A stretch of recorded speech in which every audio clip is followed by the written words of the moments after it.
In the sprawling mansions of Newport's gilded coast, where marble columns reach toward heaven and crystal chandeliers cast rainbows across Persian rugs worth more than most men earned in a lifetime, there existed an invisible world beneath. The grandeur.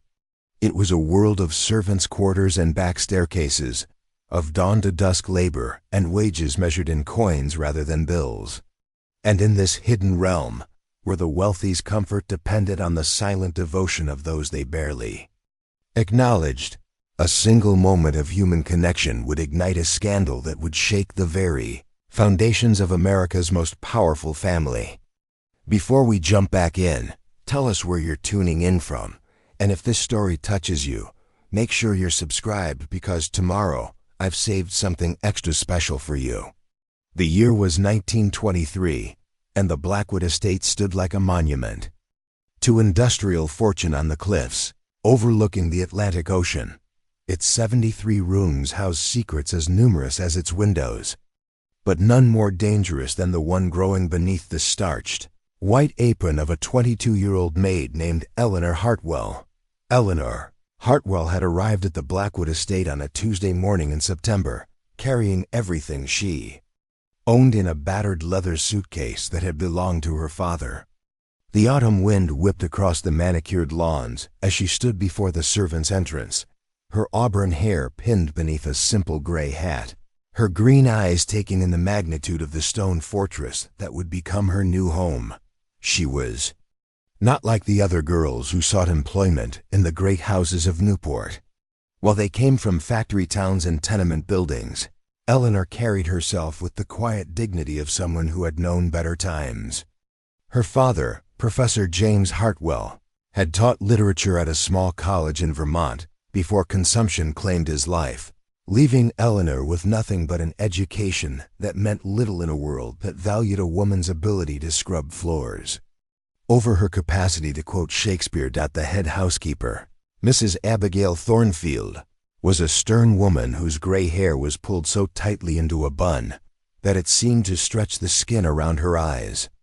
She had ruled the domestic staff of the Blackwood estate for nearly 2 decades, maintaining order through a combination of military precision and the kind of moral righteousness that left no room for human weakness. "You'll rise at 4:30 each morning," Mrs. Thornfield informed Eleanor as she led her through the labyrinthine corridors of the servants' quarters. "Morning prayers at 5, breakfast at 5:15, and you'll be at your station by 6 sharp. The family rises late, but their comfort depends on preparations that begin before dawn." Eleanor nodded, her practical shoes clicking against the polished hardwood floors as she struggled to memorize the maze of passages that connected the working areas of the house to its grand public spaces. The contrast was stark and deliberate. While the family quarters boasted soaring ceilings and imported marble, the servants' domain was a world of narrow hallways and modest furnishings designed for efficiency rather than beauty. "You'll be responsible for the morning rooms on the second floor," Mrs. Thornfield continued, her keys jangling like wind chimes as she walked. "Master William's study, the library, and the eastern sitting room. These are sacred spaces, girl.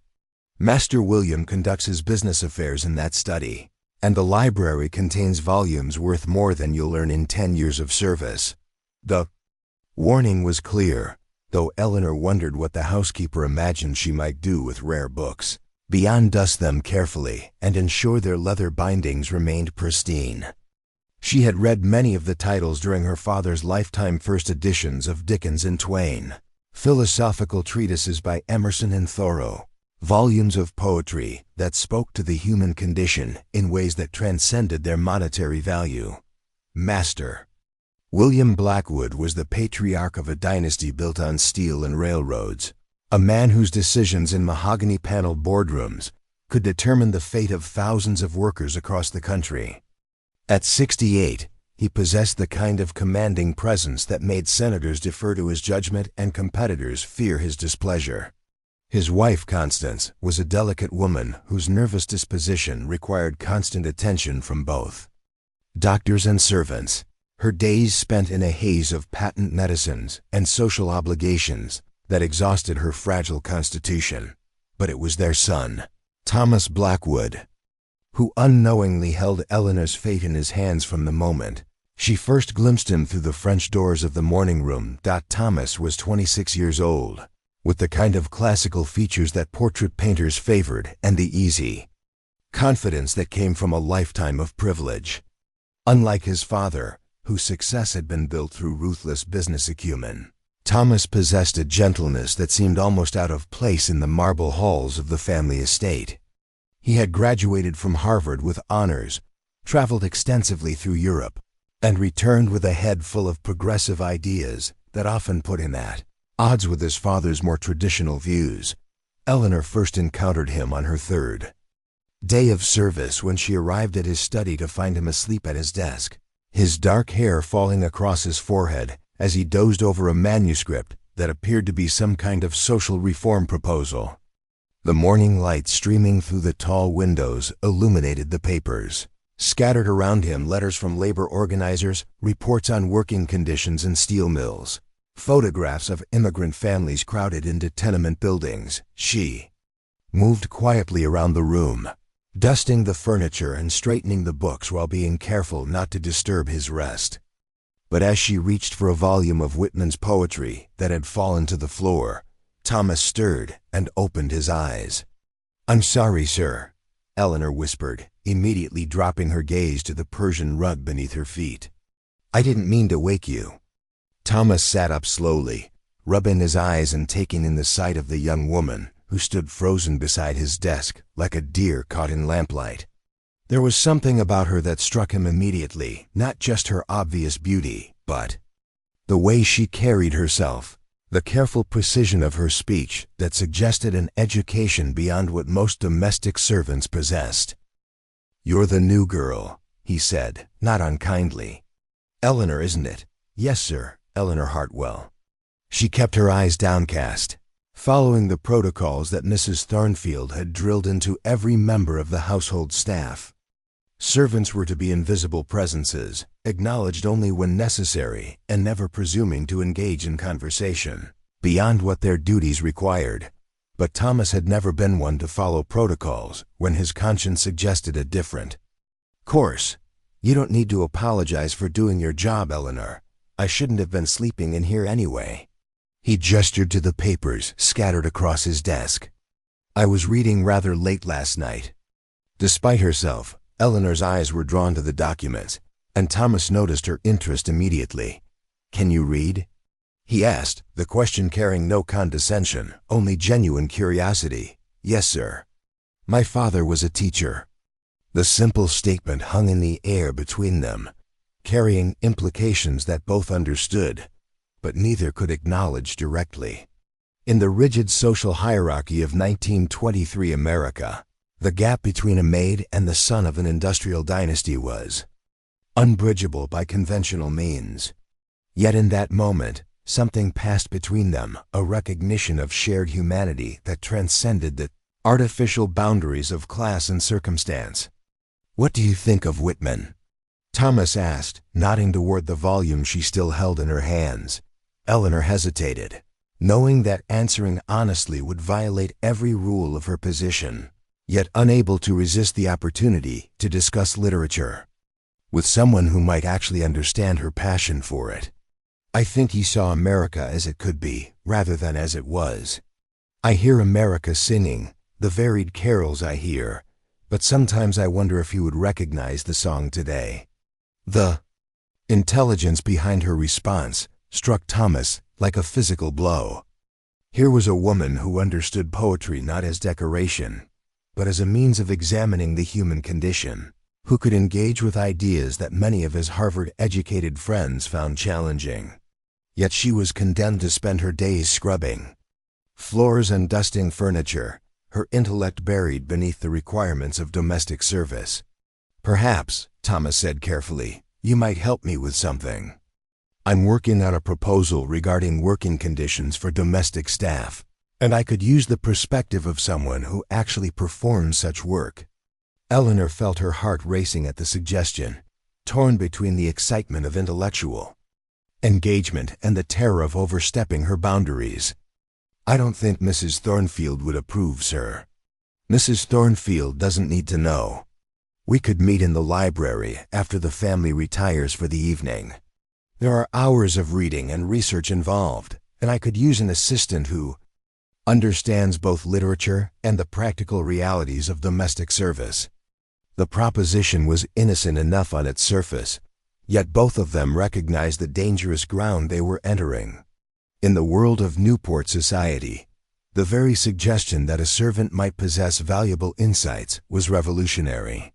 But Thomas had always been drawn to revolutionary ideas, and Eleanor had been starved for intellectual companionship since her father's death.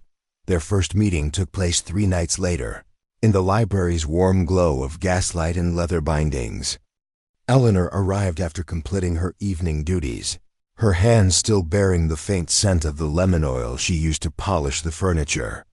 She found Thomas surrounded by documents and books, his jacket discarded and his sleeves rolled up as he worked with the focused intensity of a scholar. "I hope you don't mind the informality," he said, gesturing to his appearance. I think better when I'm not constrained by formal attire." Eleanor noticed how different he seemed outside the structured interactions of master and servant. More human and accessible, yet still possessing the unconscious authority that came from a lifetime of privilege. She took the chair he indicated, careful to maintain proper posture despite the surreal nature of the situation.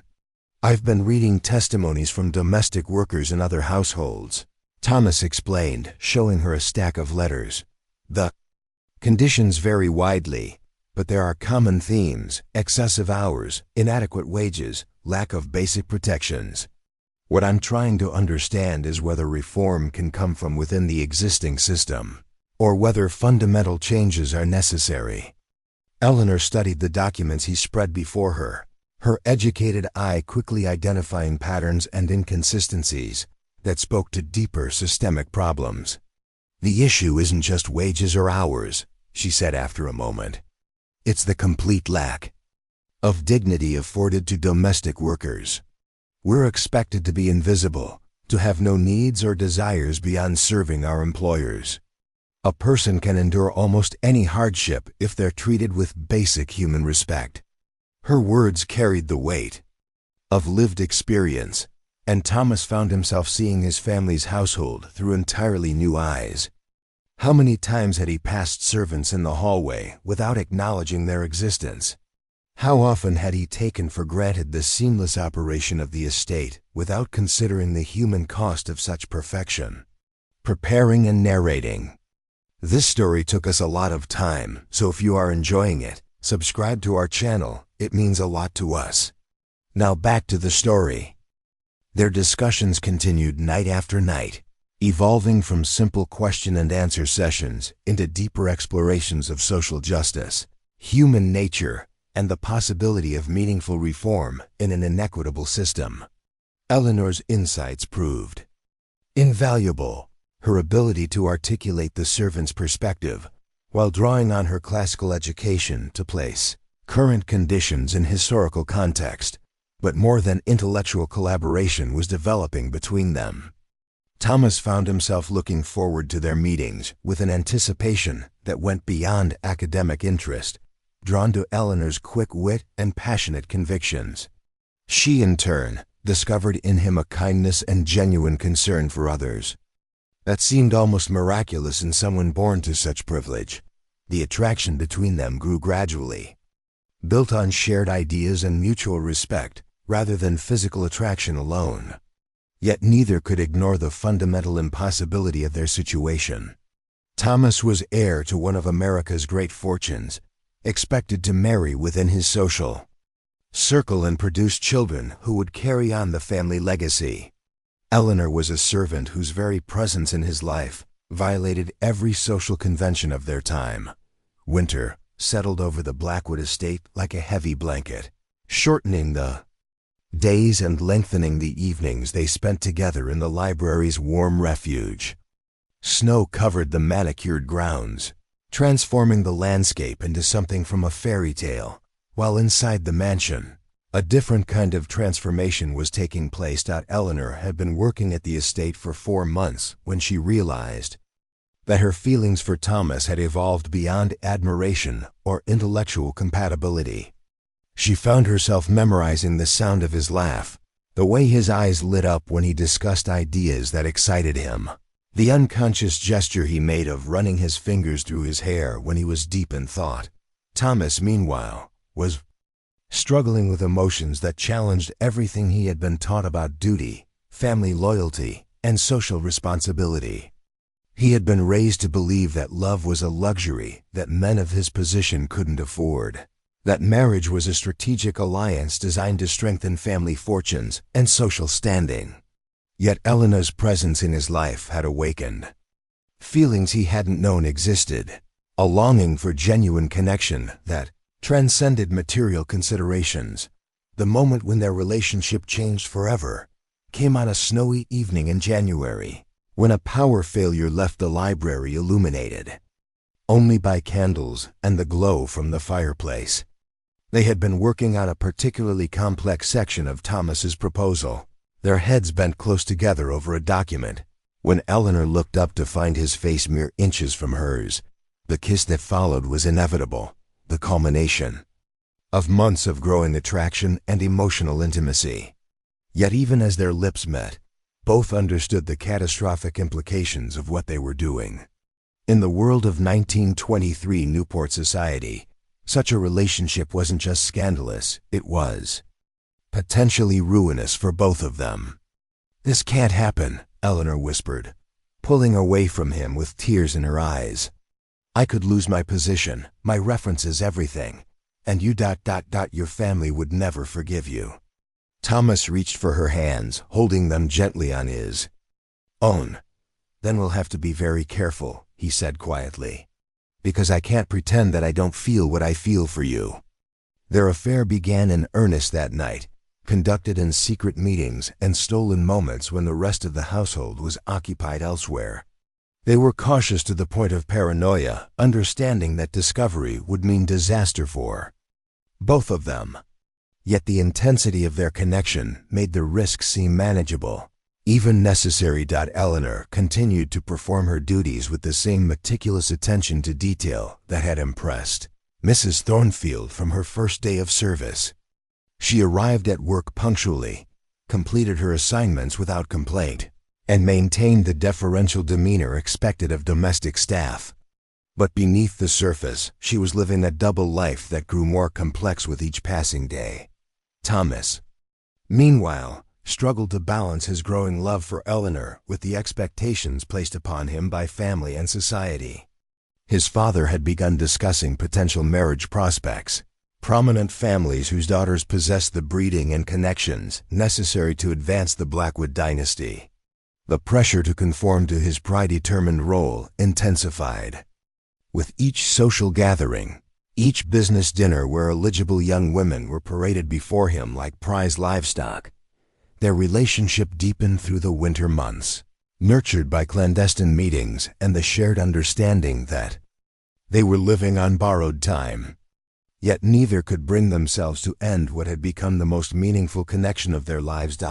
It was in early March, when the first hints of spring began to appear in the estate's formal gardens, that Eleanor realized she was carrying Thomas's child.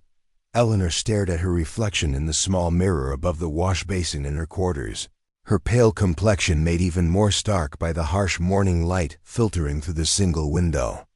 3 weeks had passed since the terrifying realization that her monthly courses had stopped, and the morning sickness that now plagued her dawn preparations confirmed what she had desperately hoped might be a false alarm. Her hands trembled as she pinned her auburn hair into the severe bun required by Mrs. Thornfield's regulations. The starched white apron that had once fit comfortably around her waist now pulled tight across her midsection, though the changes were still subtle enough to escape casual observation.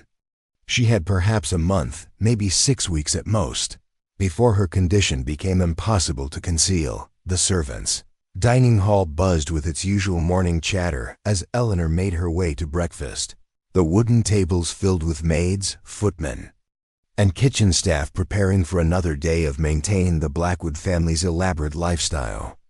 Cook had prepared her standard fare of porridge, thick bacon, and strong coffee, but the smell that had once been merely unappetizing now triggered waves of nausea that Eleanor fought to suppress.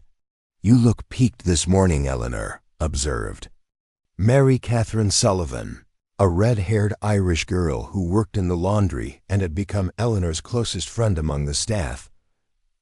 "Are you feeling poorly?" Eleanor forced herself to take a spoonful of porridge, swallowing it despite her stomach's revolt. "Just tired, Mary.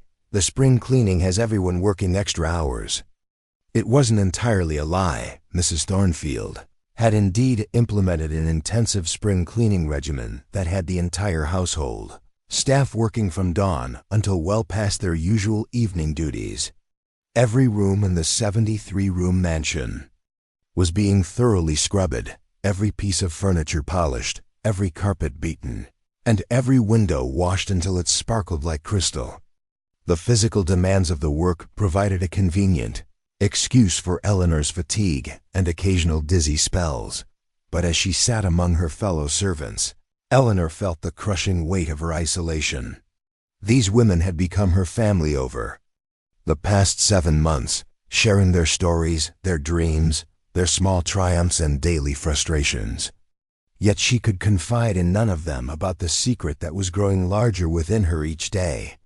The consequences of an unwed pregnancy among the domestic staff were swift and merciless immediate dismissal without references, social ostracism, and the grim prospect of poverty or worse. Mrs. Thornfield maintained absolute moral standards among her staff, viewing any impropriety as a reflection on her own management abilities. She had dismissed girls for lesser transgressions than pregnancy Mary. Elizabeth Connor had been sent away simply for being caught holding hands with a footman from the neighboring estate.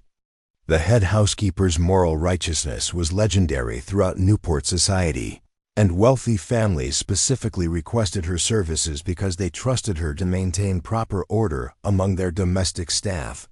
After breakfast, Eleanor made her way to the second floor to begin her morning duties in Master William's study. The room was her sanctuary, filled with the leather-bound volumes and mahogany furniture that reminded her of her father's modest library.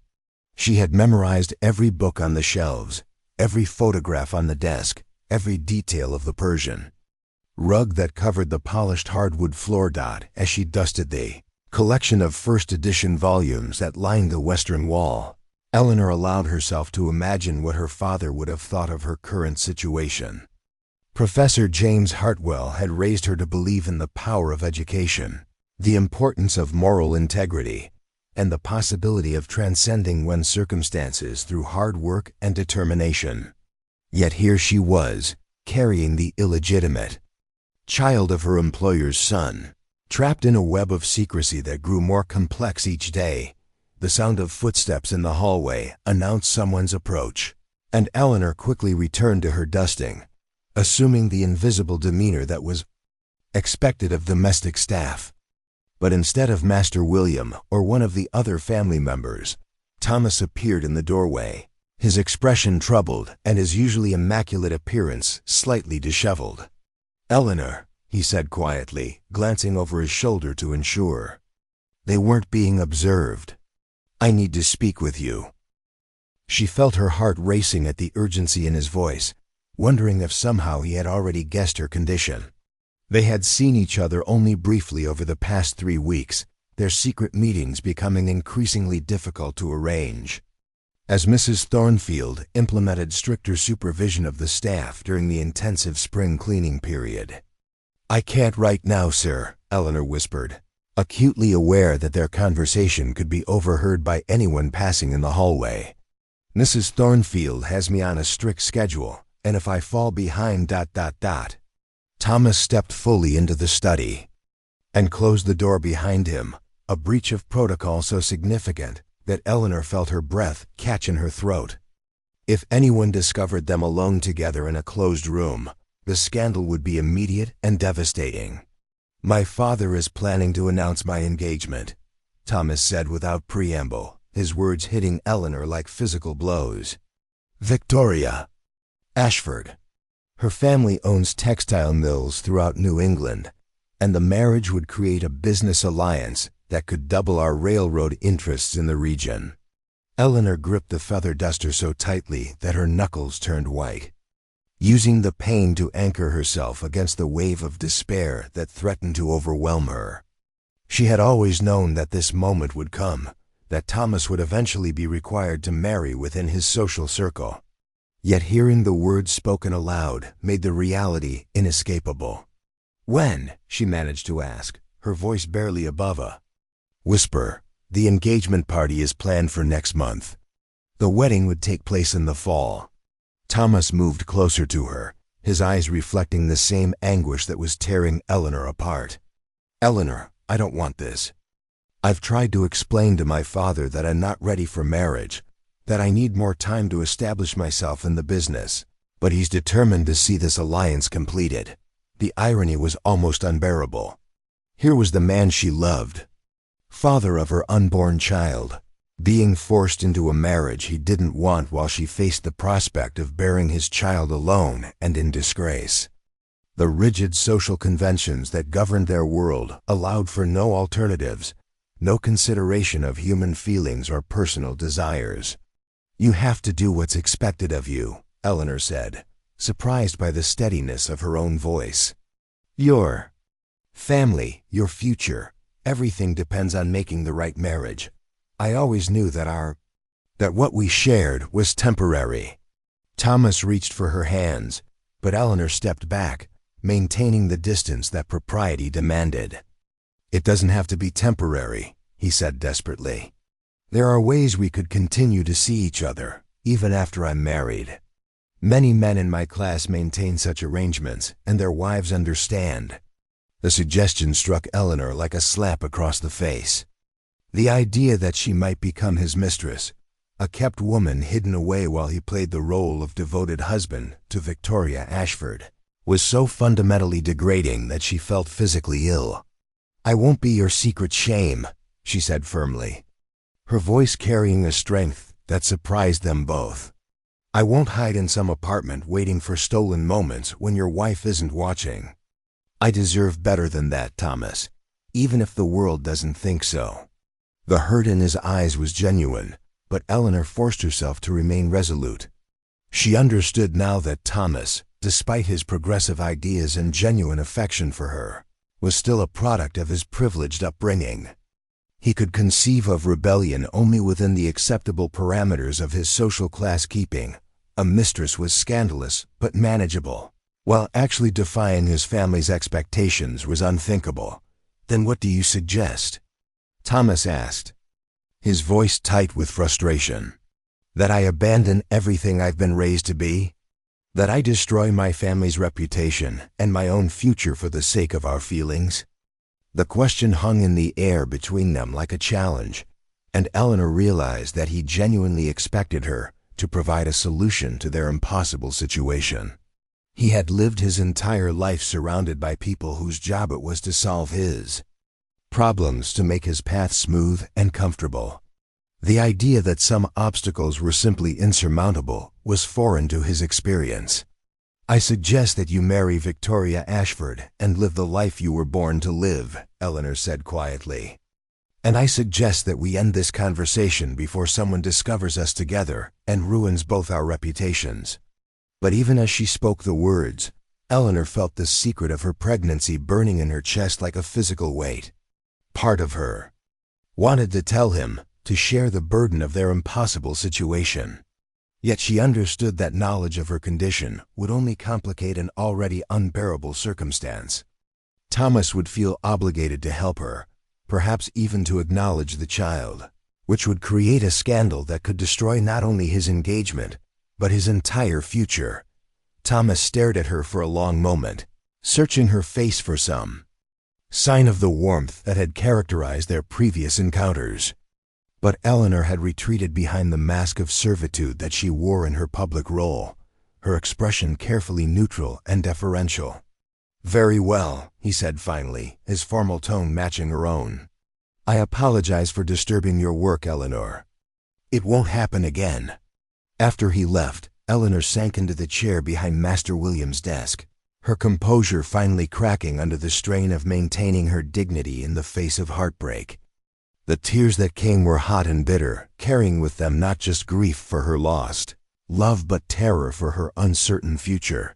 She allowed herself only a few minutes of weakness before returning to her duties, understanding that any deviation from her normal routine might attract unwanted attention. But as she continued her cleaning, Eleanor's mind raced through increasingly desperate possibilities for her situation.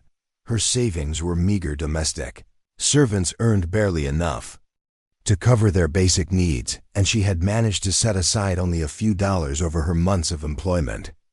Without references from the Blackwood household, finding other work would be nearly impossible.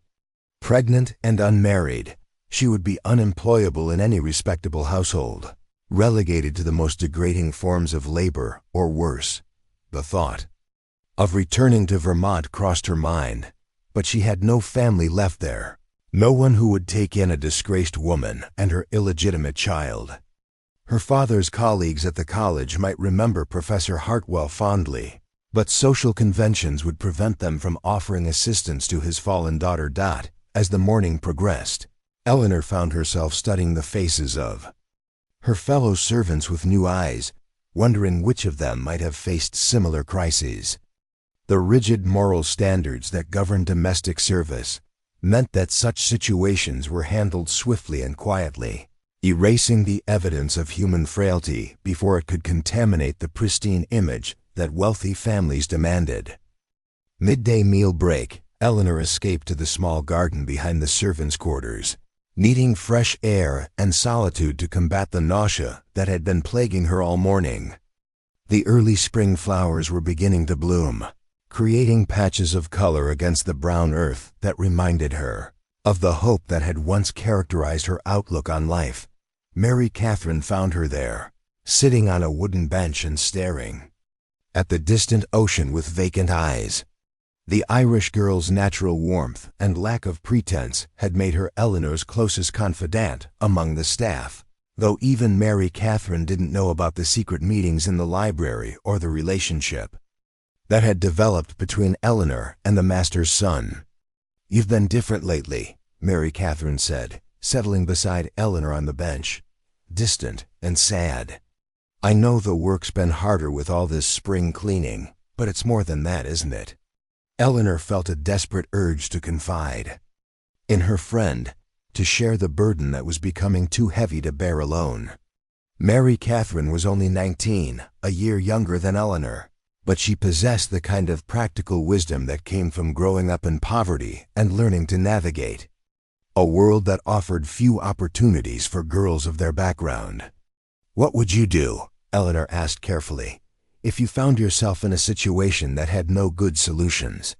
Where did every choice lead to disaster?" Mary Catherine studied her friend's profile, noting the pale complexion and the way Eleanor's hands trembled slightly as she spoke. "I suppose I'd try to find the choice that led to the least disaster," she said thoughtfully. "And I'd remember that sometimes what looks like the end of the world is actually just the end of one chapter." The advice was both comforting and terrifying in its implications. Eleanor understood that her current life at the Blackwood estate was indeed ending, that the woman who had arrived 7 months ago with nothing but a battered suitcase and her father's education was about to disappear forever. What would emerge from the ashes of that identity remained to be seen. That evening, as Eleanor prepared for bed in her small quarters, she made the decision that would determine the course of her immediate future. She would not tell Thomas about the pregnancy, would not burden him with knowledge that could only complicate his own impossible situation. Instead, she would find a way to leave the Blackwood estate quietly, before her condition became obvious to Mrs. Thornfield and the other staff. The plan that formed in her mind was desperate but achievable. She would claim a family emergency that required her immediate return to Vermont, fabricating a dying relative who needed her care. Mrs. Thornfield might be suspicious, but she would be unlikely to investigate the story deeply. especially if Eleanor timed her departure to coincide with the completion of the spring cleaning, when her services would be less essential. Once away from the estate, Eleanor would travel to Boston or New York, large cities where a woman could disappear among the crowds and create a new identity. She had enough savings to survive for a few weeks, long enough to find work in a factory or shop where her pregnancy might go, unnoticed until she could no longer work. The future beyond that remained terrifyingly uncertain. Eleanor tried not to think about giving birth alone, without medical care or family support. She tried not to imagine the life her child would face, growing up in poverty and bearing the stigma of illegitimate birth. Instead, she focused on the immediate steps she needed to take to escape her current situation, before it became impossible to hide. As she lay in her narrow bed, listening to the sounds of the estate settling into sleep around her, Eleanor placed her hand over her still flat abdomen and whispered a promise to the life growing within her. Whatever sacrifices were necessary, whatever hardships lay ahead, she would find a way to protect and provide for this child. The love she felt for Thomas had created something precious and innocent, and that innocent life deserved a chance to flourish despite the circumstances of its conception. 3 days later, Eleanor would implement her plan, setting in motion a chain of events that would test her strength, challenge her resolve, and ultimately reveal the true measure of her character. But for now, in the darkness of her servants' quarters, she held on to the fragile hope that somewhere beyond the rigid social boundaries of Newport society, a different kind of life might be possible. The telegram arrived on a rain-soaked Thursday morning in late April, delivered by a messenger boy whose bicycle wheels splashed through the puddles accumulating on the estate's circular drive. Eleanor had spent 3 sleepless nights, perfecting the fabricated emergency that would serve as her escape route, crafting a story about her fictional Aunt Sarah in Burlington, Vermont, who had supposedly taken ill and required immediate assistance. Mrs. Thornfield examined the yellow paper with the suspicious thoroughness of someone who had dealt with countless servant deceptions over her 2 decades of managing household staff. The telegram, which Eleanor had paid a friend in town to send from the Western Union office, bore all the authentic details of genuine family crisis medical terminology, urgent language, and the desperate plea for Eleanor's immediate return to care for her dying relative. "Your Aunt Sarah," Mrs. Thornfield said, her gray eyes studying Eleanor's carefully composed expression. "You've never mentioned this woman before in all your months of service here." Eleanor had anticipated this challenge and prepared her response accordingly. "She was my father's sister, ma'am. They had a falling out years ago over some family matter I never understood. But she's the only blood relation I have left, and the doctors say she may not survive the week." The lie came easier than Eleanor had expected, desperation lending authenticity to her performance.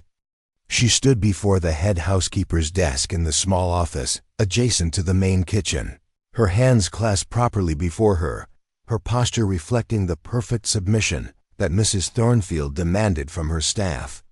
"The timing is unfortunate," Mrs. Thornfield observed, setting the telegram aside with deliberate precision.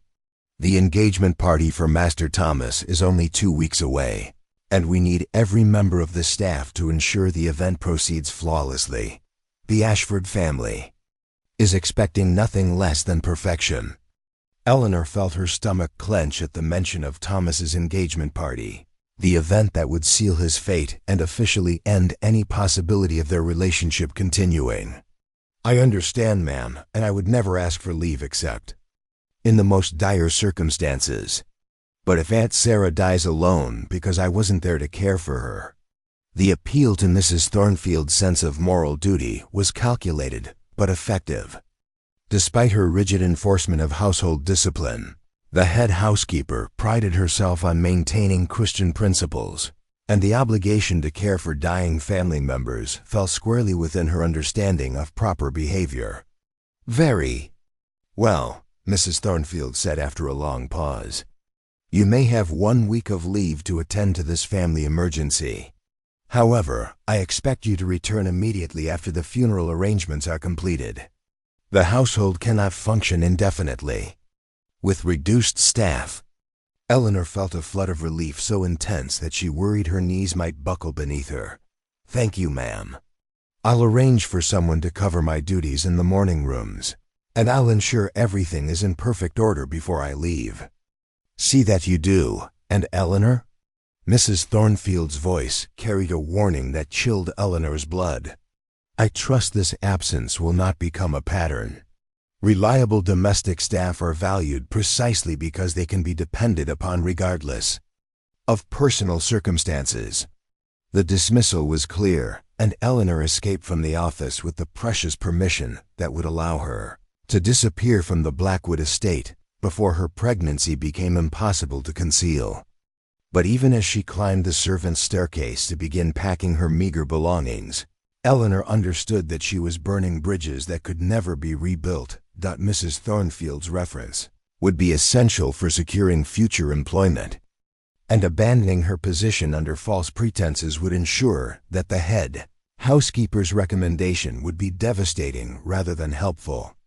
Eleanor was sacrificing not just her current job, but her entire future in domestic service, the only career path that had seemed available to a woman of her background and education. Yet, the alternative, remaining at the estate until her pregnancy became obvious, would result in immediate dismissal and public disgrace. At least this way, she could leave with some remnant of her dignity intact, even if the fiction could not be maintained indefinitely. Eleanor spent the remainder of Thursday completing her assigned duties with meticulous care, ensuring that the morning rooms would remain pristine in her absence. She cleaned Master William's study with particular attention, dusting each book and straightening each paper as if these familiar objects were old friends she might never see again. The library held the most painful memories, and Eleanor found herself unable to enter the room where she and Thomas had shared so many evenings of intellectual companionship and growing intimacy.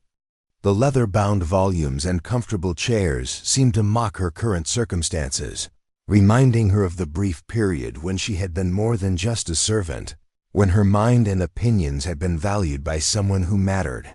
Friday brought the final preparations for her departure, including the delicate task of saying goodbye to Mary Catherine and the other staff members who had become her chosen family.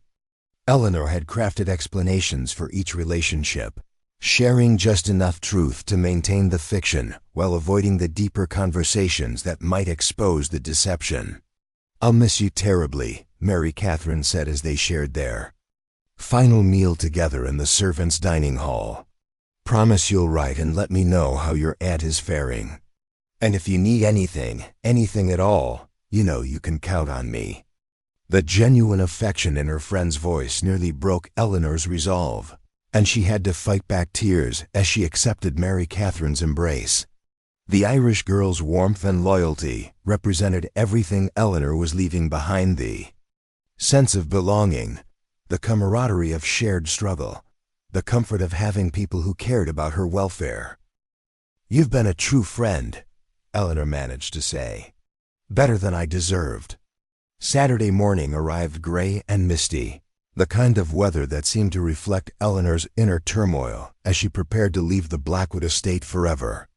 She had slept poorly, haunted by dreams of the life she was abandoning and nightmares about the uncertain future that awaited her beyond the estate's protective walls.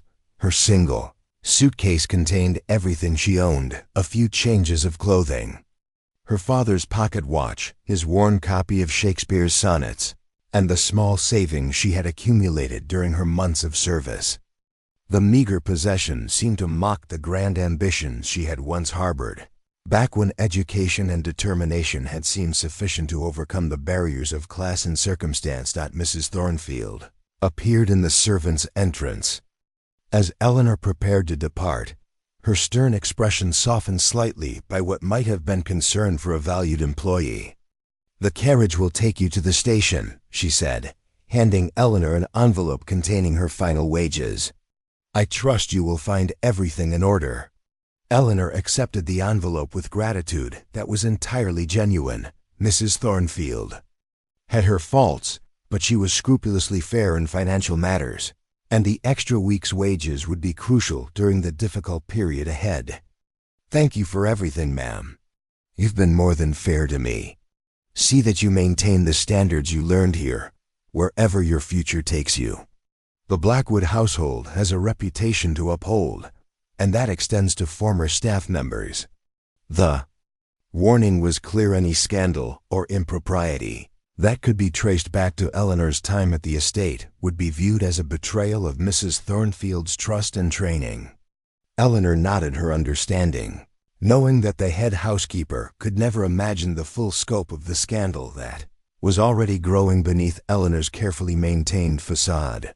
The carriage ride to the train station passed in a blur of familiar landscapes that Eleanor tried to memorize, understanding that she might never see Newport's elegant mansions and manicured lawns again.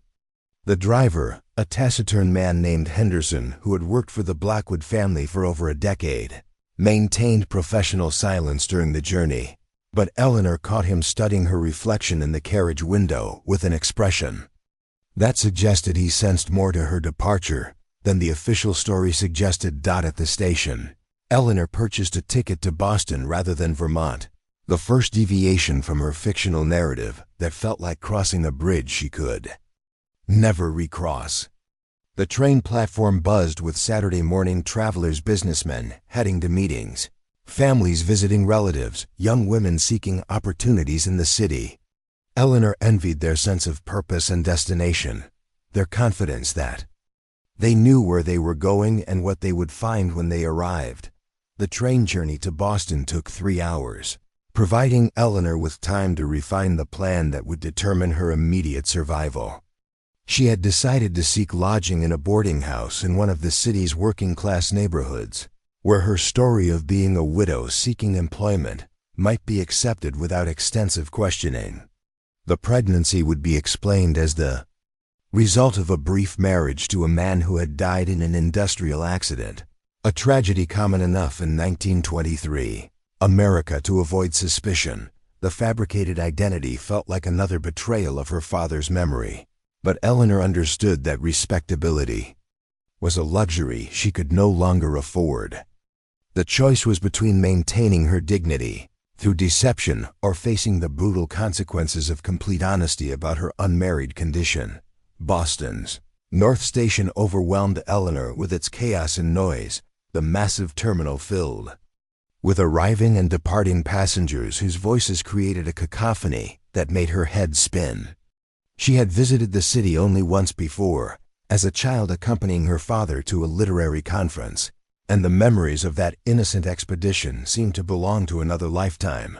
Eleanor hailed a cab and directed the driver to the south end, where she had heard that affordable boarding houses catered to working women seeking respectable but inexpensive accommodation. The neighborhood proved to be exactly what she had hoped: row houses converted to multiple units, small shops providing basic necessities, and an atmosphere of quiet respectability that suggested she might blend in without attracting unwanted attention. Mrs. Adelaide Murphy's boarding house at 47 Worcester Street offered exactly what Eleanor needed: a clean room, meals included, and a landlady whose Irish warmth was tempered by practical business sense. The widow Murphy had raised 6 children while taking in boarders, and her experienced eye quickly assessed Eleanor as a young woman in some kind of trouble, but not the dangerous kind that would threaten her establishment's reputation. References. "Dear?"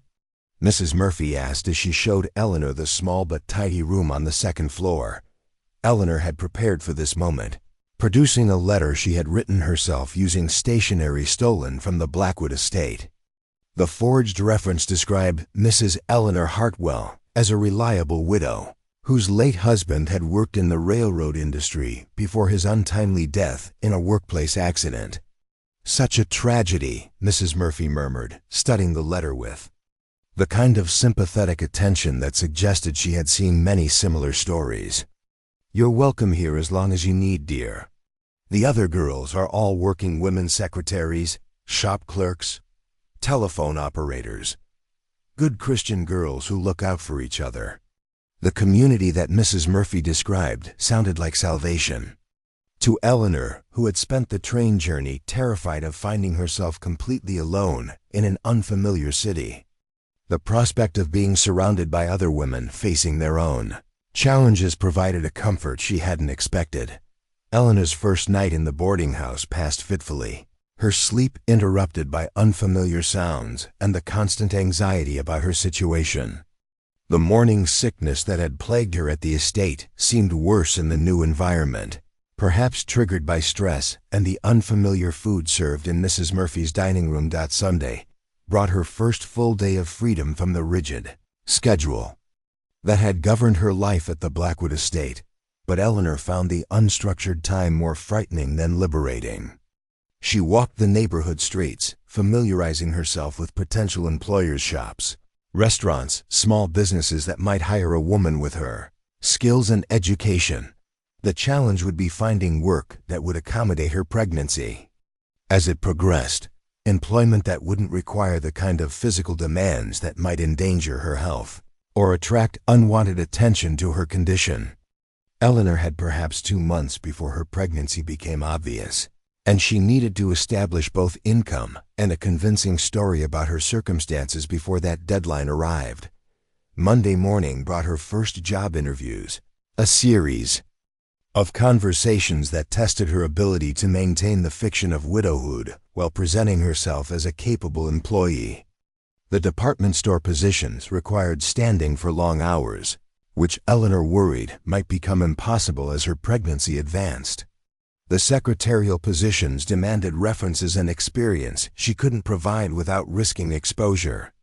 Of her deception. By Wednesday, desperation was beginning to cloud Eleanor's judgment, and she found herself considering employment opportunities that would have horrified her just weeks earlier. A position at a textile factory offered decent wages but dangerous working conditions. A job cleaning office buildings would provide income, but required working nights when her pregnancy symptoms were often worse. It was Thursday afternoon when Eleanor discovered the opportunity that would change everything. The Boston Women's Educational Association was seeking an assistant librarian, someone with education and refinement, to help wealthy women organize their charitable activities and literary societies. The position offered modest wages but respectable working conditions, and most importantly, it would allow Eleanor to draw on her intellectual strengths rather than just her physical capabilities.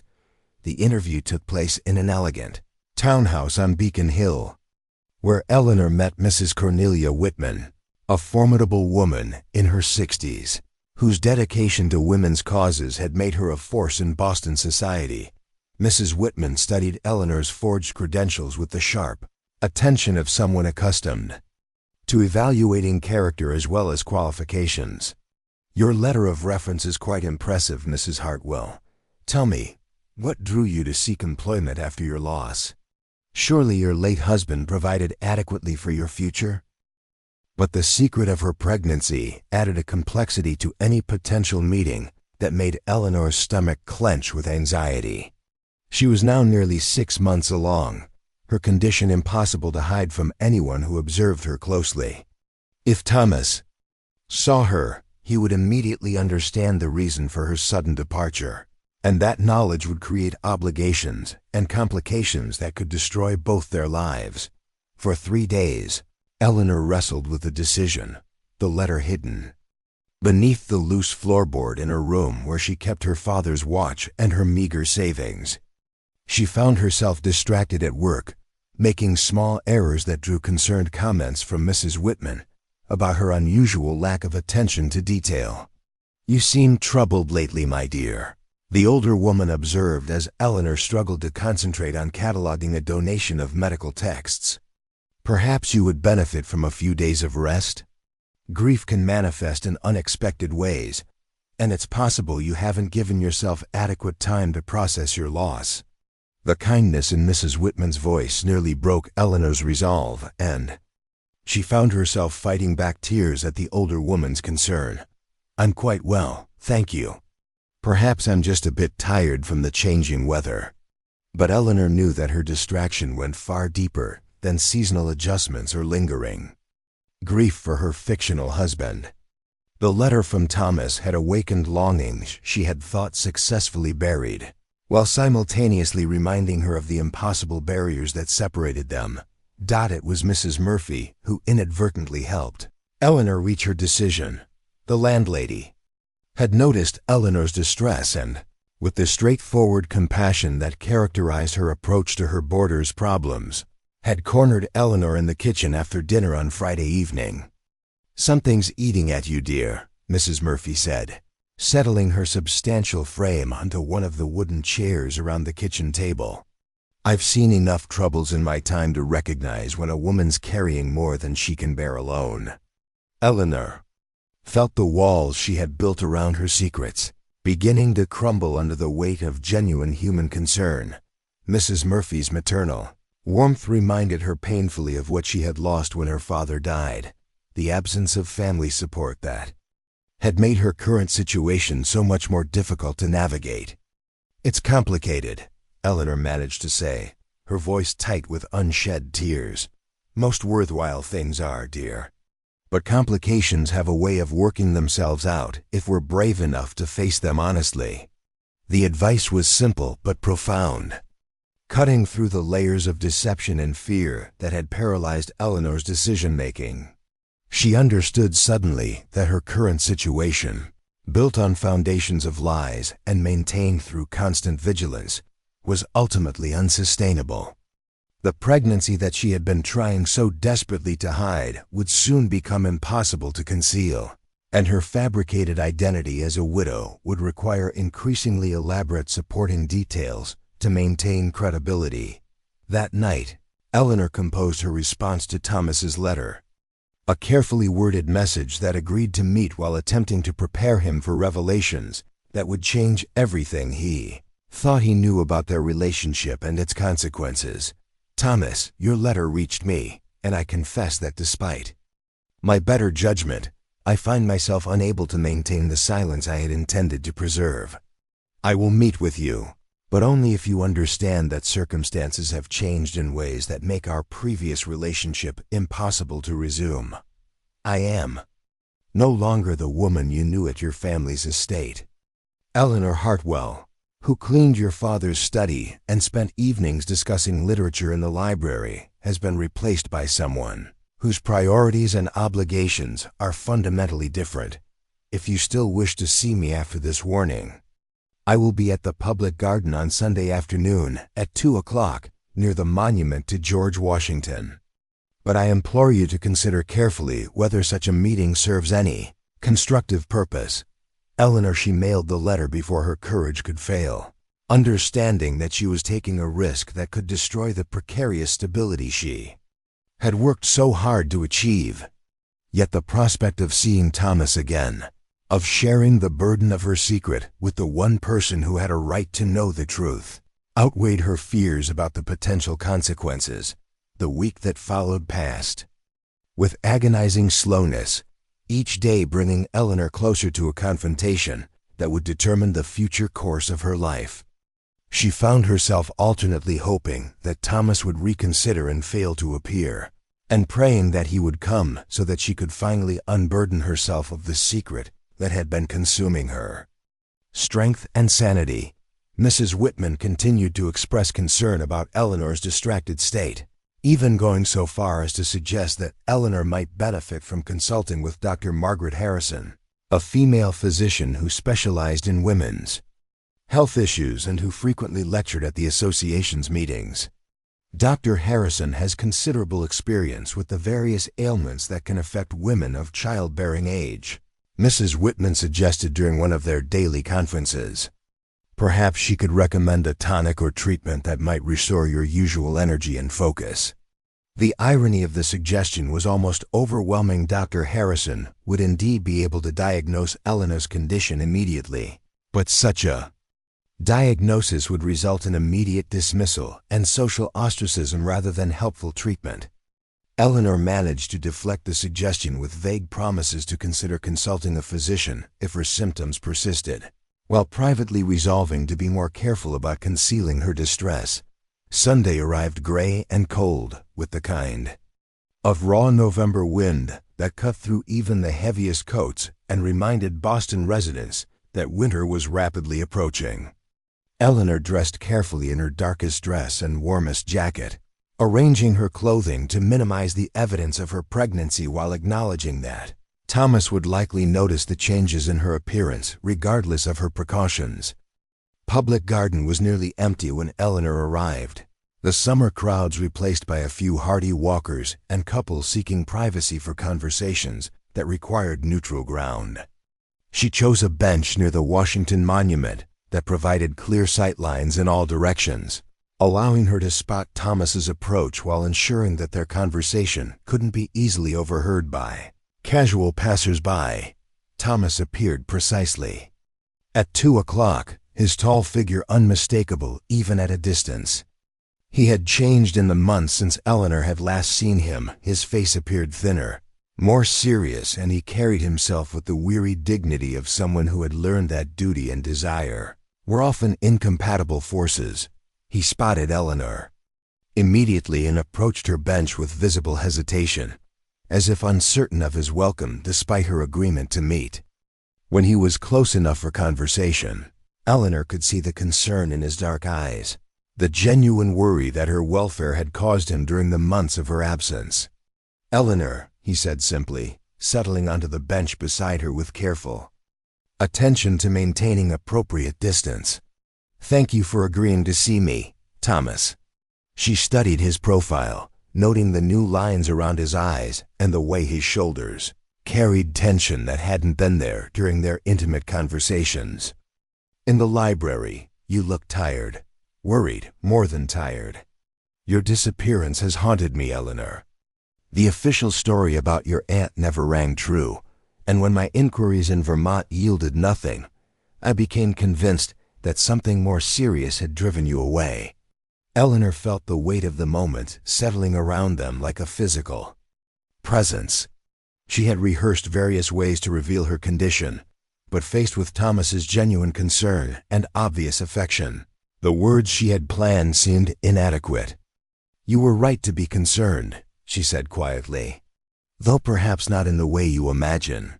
Thomas turned to face her directly, and Eleanor saw the moment when he noticed the changes in her appearance that no amount of careful dressing could completely conceal.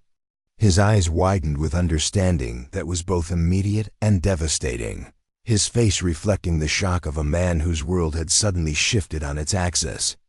"Eleanor," he whispered, his voice carrying a mixture of wonder, terror, and guilt that broke her heart. "Are you—" "Nearly 6 months along," she confirmed, her own voice steady despite the earthquake of emotions that Thomas's reaction had triggered. "Due in early spring." The silence that followed stretched between them like a chasm, filled with implications that neither had fully prepared to confront. Thomas stared at her profile as if seeing her for the first time, his mind clearly racing through the consequences and complications that her revelation had introduced to their already impossible situation. Eleanor had prepared for this question, understanding that wealthy women often couldn't comprehend the economic realities that forced widows into the workforce. "My husband was a good man, but we were young and hadn't had time to accumulate substantial savings. I find that work gives structure to my days and purpose to my grief." The answer seemed to satisfy Mrs. Whitman, who nodded approvingly. "Quite admirable. Many women in your situation might have chosen dependence on family or charity rather than honest employment. When could you begin?" The position offered exactly what Eleanor needed: respectable work that would explain her presence in Boston, an environment where her education would be valued, and most importantly, the possibility of maintaining her secret until she could determine her next steps. But even as Eleanor accepted Mrs. Whitman's offer, she understood that she was building her new life on foundations of deception that grew more complex each day. The weight of maintaining multiple lies about her identity, her past, Her condition was becoming almost unbearable. That evening, as she sat in her small room at Mrs. Murphy's boarding house, Eleanor allowed herself to think about Thomas for the first time since leaving Newport. His engagement party would be taking place in just over a week, marking his formal commitment to Victoria Ashford and the life his family had chosen for him. She wondered if he had noticed her absence, if anyone had told him about her supposed family emergency. Part of her hoped he was searching for her, while another part prayed he would simply accept her disappearance and move forward with his predetermined future. The child growing within her seemed to respond to her emotional turmoil, and Eleanor felt the first faint sensations that might have been movement, though she couldn't be certain. The reality of becoming a mother still seemed abstract, overshadowed by the immediate challenges of survival and deception. Yet in the quiet of her room, with the sounds of Boston's nightlife filtering through her window, Eleanor felt something that might have been hope stirring alongside her fear. She had escaped the immediate catastrophe that discovery would have brought, had found temporary safety and the possibility of income. Whatever challenges lay ahead, she was no longer the powerless servant girl who had been seduced by her employer's son. She was becoming something else, a woman capable of reinventing herself, of protecting her child, of creating a future from nothing but determination and the education her father had given her. The transformation was just beginning, and Eleanor could not yet imagine where it would ultimately lead. 3 months had passed since Eleanor's escape from Newport, and the autumn leaves swirling through Boston's streets seemed to mirror the turbulent changes transforming her life. Her position at the Boston Women's Educational Association had proven to be both a blessing and a constant source of anxiety, providing the respectable employment she desperately needed while requiring her to maintain an increasingly complex web of deceptions. The association occupied an elegant brownstone on Commonwealth Avenue, where Boston's most influential women gathered to organize charitable endeavors, literary discussions, and social reform initiatives. Eleanor's role as assistant librarian involved cataloging donations of books and documents, corresponding with similar organizations throughout New England, and helping to coordinate the lectures and meetings that formed the heart of the association's activities. Mrs. Cornelia Whitman had proven to be a demanding but fair employer, expecting excellence in all tasks while showing genuine interest in Eleanor's intellectual capabilities. The older woman often engaged Eleanor in discussions about literature and social issues, conversations that reminded Eleanor painfully of her evening talks with Thomas in the Blackwood Library. "You have an unusual perspective on these matters, Mrs. Hartwell," Mrs. Whitman observed one October afternoon as they reviewed applications for the association's scholarship program. "Your insights into the challenges facing working women are quite sophisticated. Were you perhaps involved in reform work before your marriage?" Eleanor felt the familiar tension that accompanied any inquiry into her fabricated past, but she had learned to navigate such questions with carefully crafted responses that contained enough truth to be convincing. "My father was an educator, and he instilled in me a deep appreciation for social justice issues. I suppose those early influences shaped my understanding of how institutional barriers affect individual opportunities." The answer satisfied Mrs. Whitman while revealing nothing about Eleanor's true background or current circumstances. Yet each conversation that required such careful editing reminded Eleanor of the panorama of the precarious foundation upon which her new life was built. One slip, one inconsistency, one person who asked the wrong question at the wrong time could bring everything crashing down.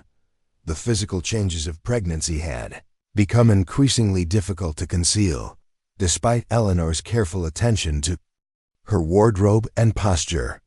She had let out the seams of her few dresses as much as possible, and taken to wearing loose-fitting jackets that disguised her expanding waistline.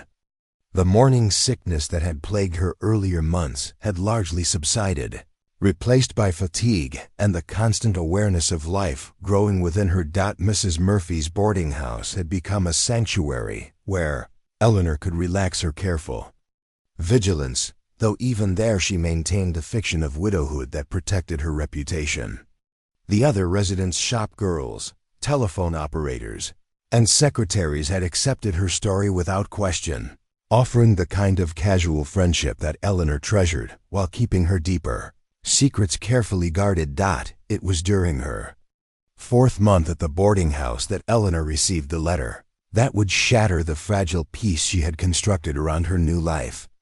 The envelope, addressed in Thomas's distinctive handwriting, arrived on a Tuesday morning when Mrs. Murphy was distributing mail to the residents gathered around the breakfast table.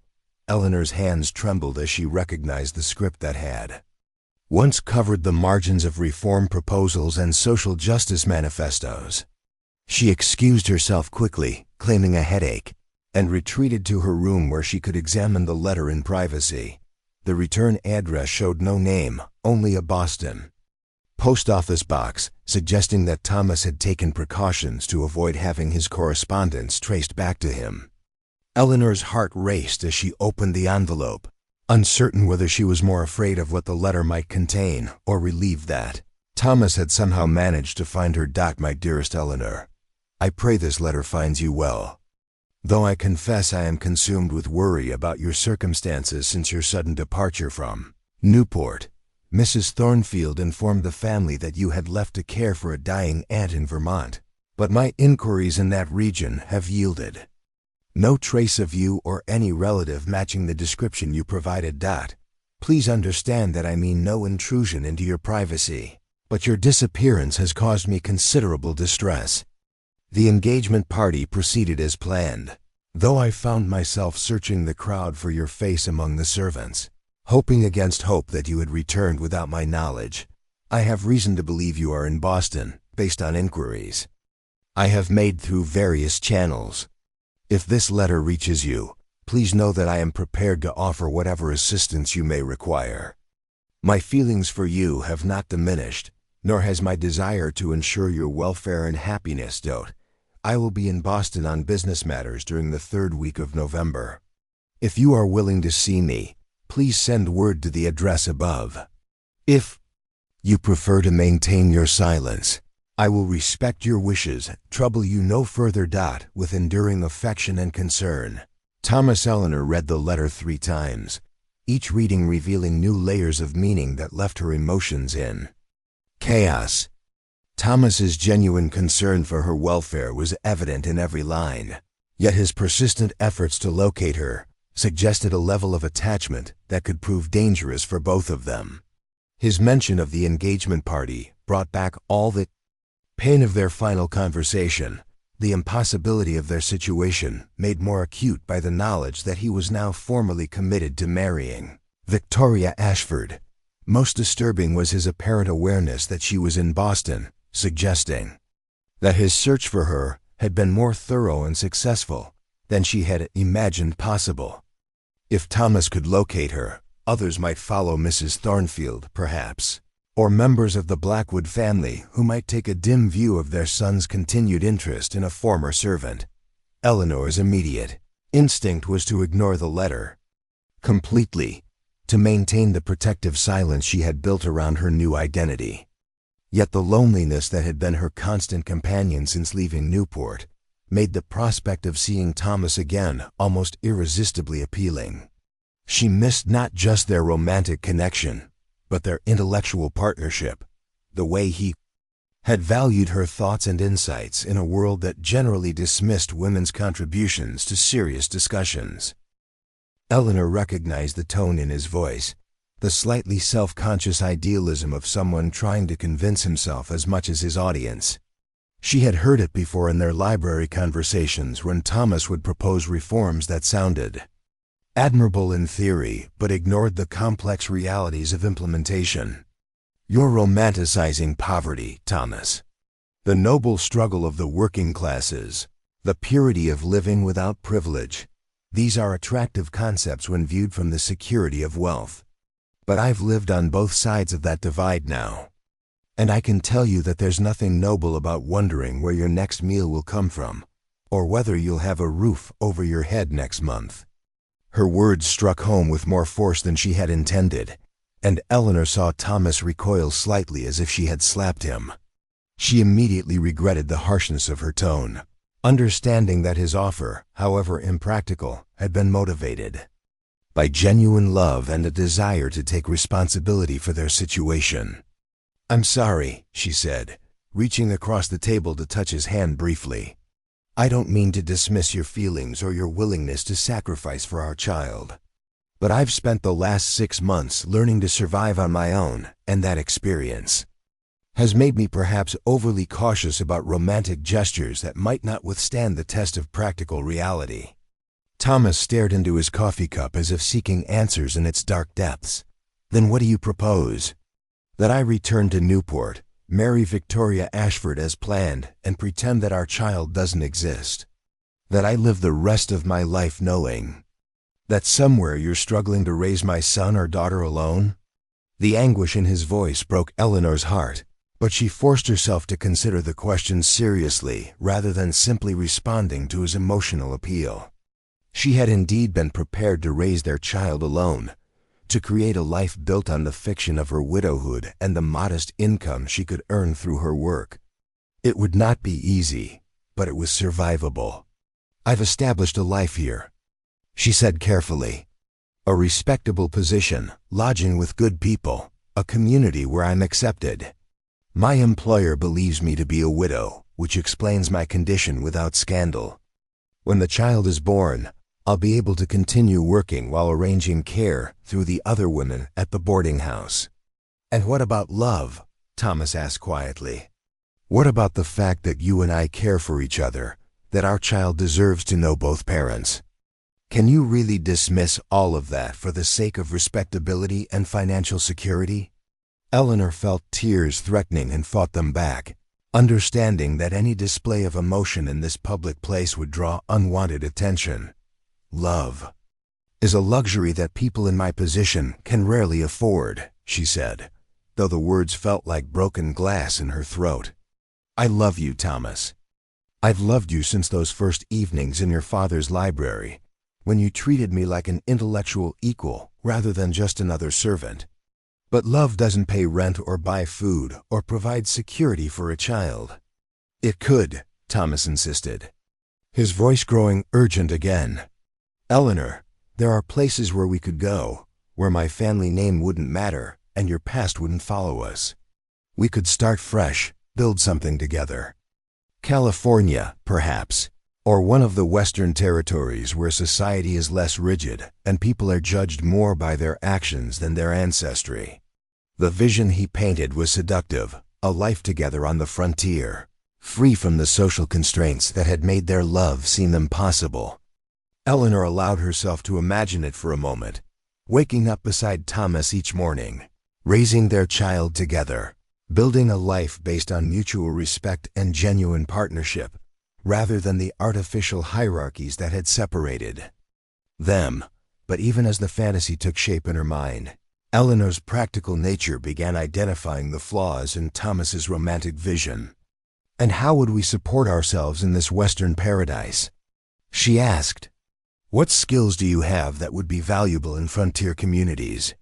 Can you build houses, work a farm, establish a business without your family's capital?" Thomas's expression grew defensive. "I could learn. Men reinvent themselves all the time when they move west. It's part of the American promise, the opportunity to become something new, to escape the limitations of birth and circumstance. Men with money. To invest, perhaps. Men who can afford to make mistakes while they're learning. But we would be starting with nothing, Thomas. Less than nothing, actually, because we'd be carrying the burden of scandal that would follow us anywhere civilized society exists." Eleanor paused, studying Thomas's face as he processed her words. She could see him struggling with realities he had never been forced to confront, the practical considerations that had never been part of his privileged existence. "There's something else you haven't considered," she continued gently. "Your family won't simply accept your departure and marriage to me. Your father will use every resource at his disposal to track us down, to expose our circumstances, to pressure you to return. The Blackwood name carries weight throughout the country, Thomas. There would be no place we could hide where his influence couldn't reach us." The truth of this statement settled over them like a heavy blanket, smothering the romantic possibilities that had seemed so appealing just moments before. William Blackwood was indeed a man of enormous influence, with business connections and political allies throughout the United States. Any attempt by Thomas to defy his wishes would result in a manhunt that would make permanent escape virtually impossible. "Then what do you suggest?" Thomas asked again, his voice heavy with defeat. "Because I cannot simply walk away from this, Eleanor. I cannot pretend that our child doesn't exist or that my feelings for you will simply disappear if I ignore them." Long enough. Eleanor had been wrestling with this very question for months, and she had reached a conclusion that satisfied neither her heart nor her romantic ideals but offered the best chance for survival and security for all involved.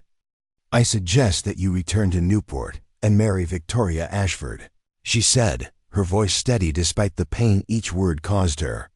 "You fulfill your family's expectations and preserve your ability to continue your reform work.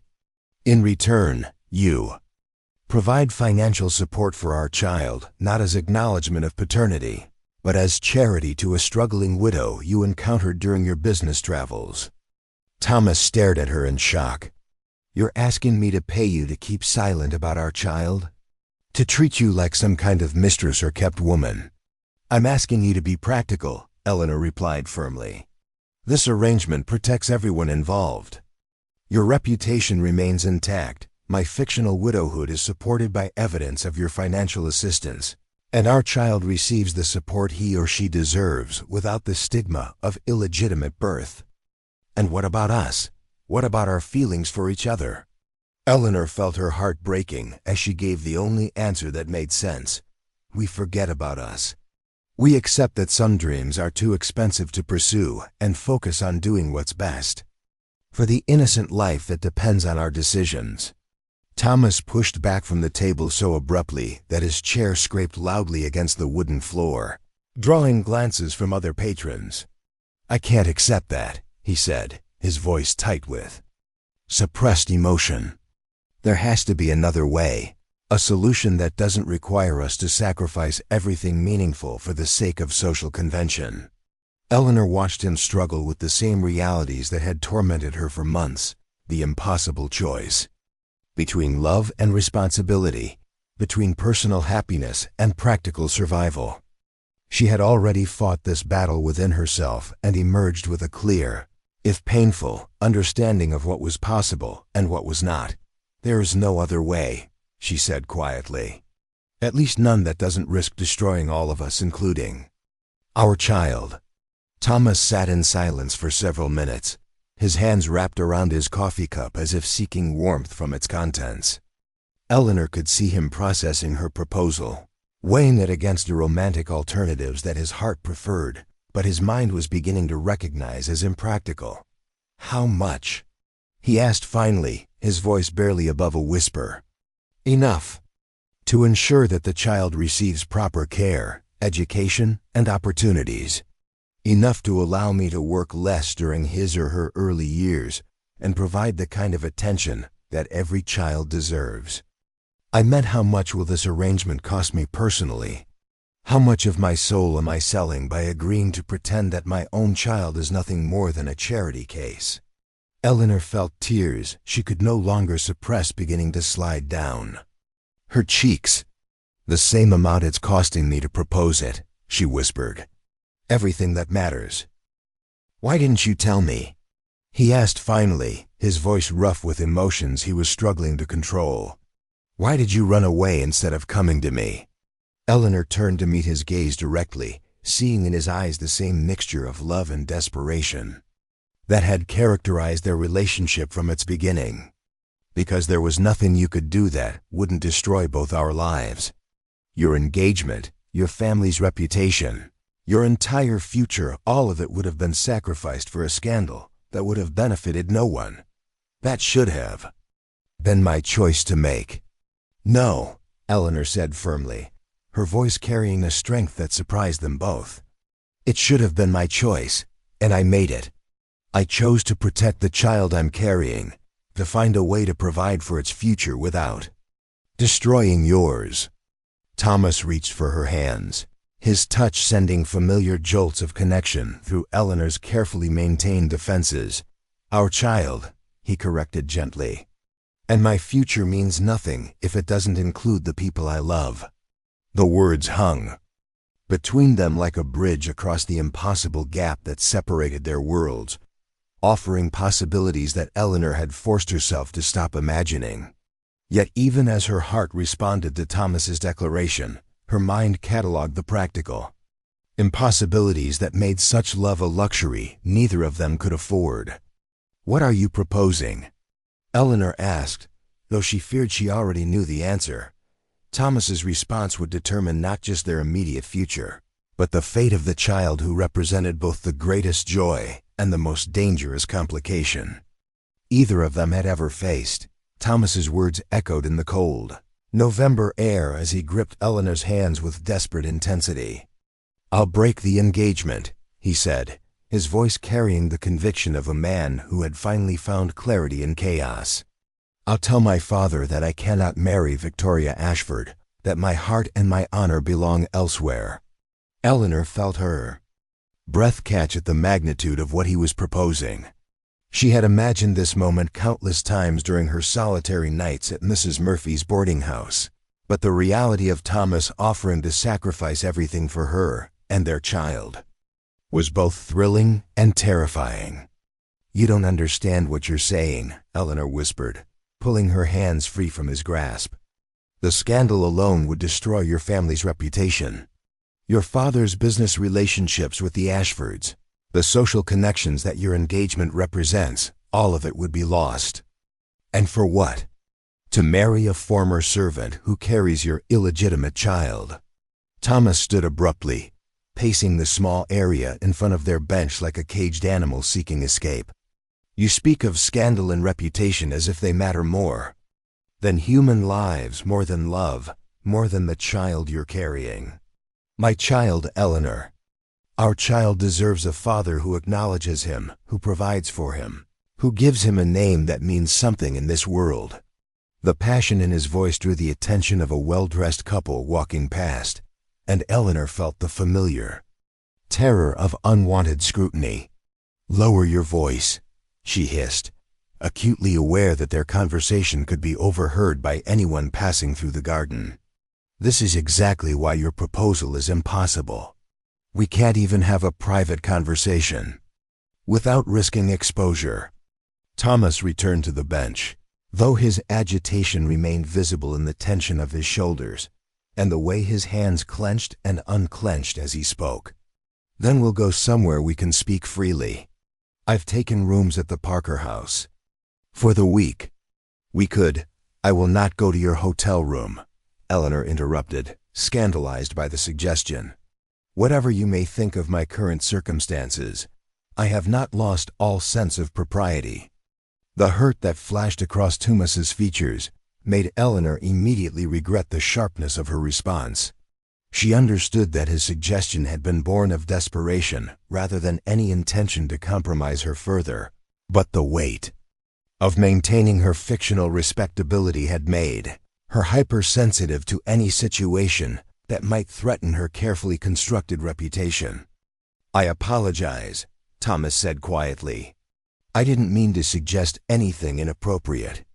It's just that this conversation requires privacy, and I fear what we say here may be observed or overheard by people who could use the information against U.S. Eleanor glanced around the garden, noting that despite the cold weather, several other visitors were within earshot of their bench.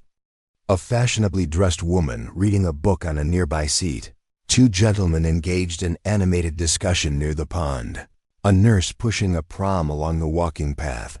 Any of them could be listening to their conversation, could recognize Thomas from social occasions or business dealings. There's a tea shop on Charles Street, Eleanor said after a moment's consideration. It's frequented by working women and shop clerks, Not the sort of place where members of your social circle would be likely to appear. We could continue this conversation there without quite so much risk of recognition. The suggestion represented a compromise that addressed Thomas's need for privacy while maintaining Eleanor's insistence on propriety. They walked the short distance to the tea shop in silence, both lost in contemplation of the momentous decisions that awaited them. The establishment Eleanor had chosen was exactly what she had described, a modest place with simple wooden tables and chairs, populated by women who worked in the nearby shops and businesses. The atmosphere was warm and unpretentious, a world away from the elegant restaurants and private clubs where Thomas normally conducted his social business.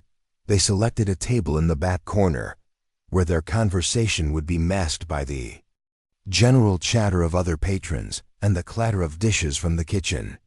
Eleanor ordered tea and simple biscuits, while Thomas requested coffee, his distracted state evident in the way he repeatedly glanced around the room as if expecting to see familiar faces among the working-class clientele. "You're not comfortable here," Eleanor observed, noting his obvious unease with their surroundings. "It's not a matter of comfort," Thomas replied, though his posture suggested otherwise. "I'm simply not accustomed to places where my presence might draw attention for the wrong reasons." Eleanor understood what he meant in his usual social circles. Thomas was simply another wealthy young man among many, but here his expensive clothing and educated speech marked him as clearly as if he wore a sign announcing his social status. The irony was not lost on her that while she had learned to blend into different environments out of necessity, Thomas had never needed to develop such skills. "This is what I mean about the impossibility of your proposal," Eleanor said, once their beverages had been served. "We inhabit completely different worlds, Thomas.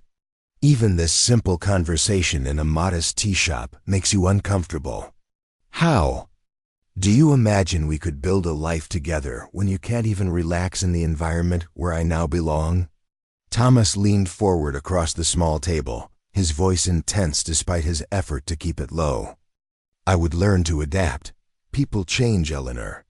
I've changed since knowing you, since understanding how narrow my perspective had been.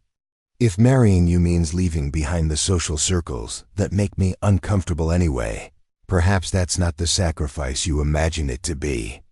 The sincerity in his words was undeniable, but Eleanor had learned during her months of hiding to distinguish between good intentions and practical realities. "You say that now, but you haven't considered the full implications. Where would we leave? How would we support ourselves? Your father would undoubtedly cut off your allowance and disinherit you completely. I earn barely enough to maintain my current modest lifestyle, and once the child is born, I'll be unable to work for months. I have my own savings," Thomas said quickly. "Money I've set aside from my allowance over the years, investments I've made independently of my father's oversight. It's not a fortune, but it's enough to establish us modestly somewhere, perhaps in a smaller city where our past wouldn't be known." Eleanor felt her heart racing at the picture he painted, a life together, away from the social pressures and family expectations that had made their love seem impossible. Yet her months of independence had taught her to think practically about survival, to consider not just romantic ideals, but the harsh realities of daily existence. "And what about your work?" she asked. "Your reform proposals, your interest in improving conditions for working people? All of that depends on your family's influence and connections. Without them, you'd be just another voice calling for change, with no platform to make that change happen." Thomas's silence suggested that he hadn't fully considered this aspect of his proposal. His reform work had always been conducted from a position of privilege, using his family name and social connections to gain audiences with people who had the power to implement change. Stripped of those advantages, his good intentions might prove insufficient to accomplish the goals he had set for himself. "Perhaps that would be for the best," he said finally, though uncertainty clouded his voice.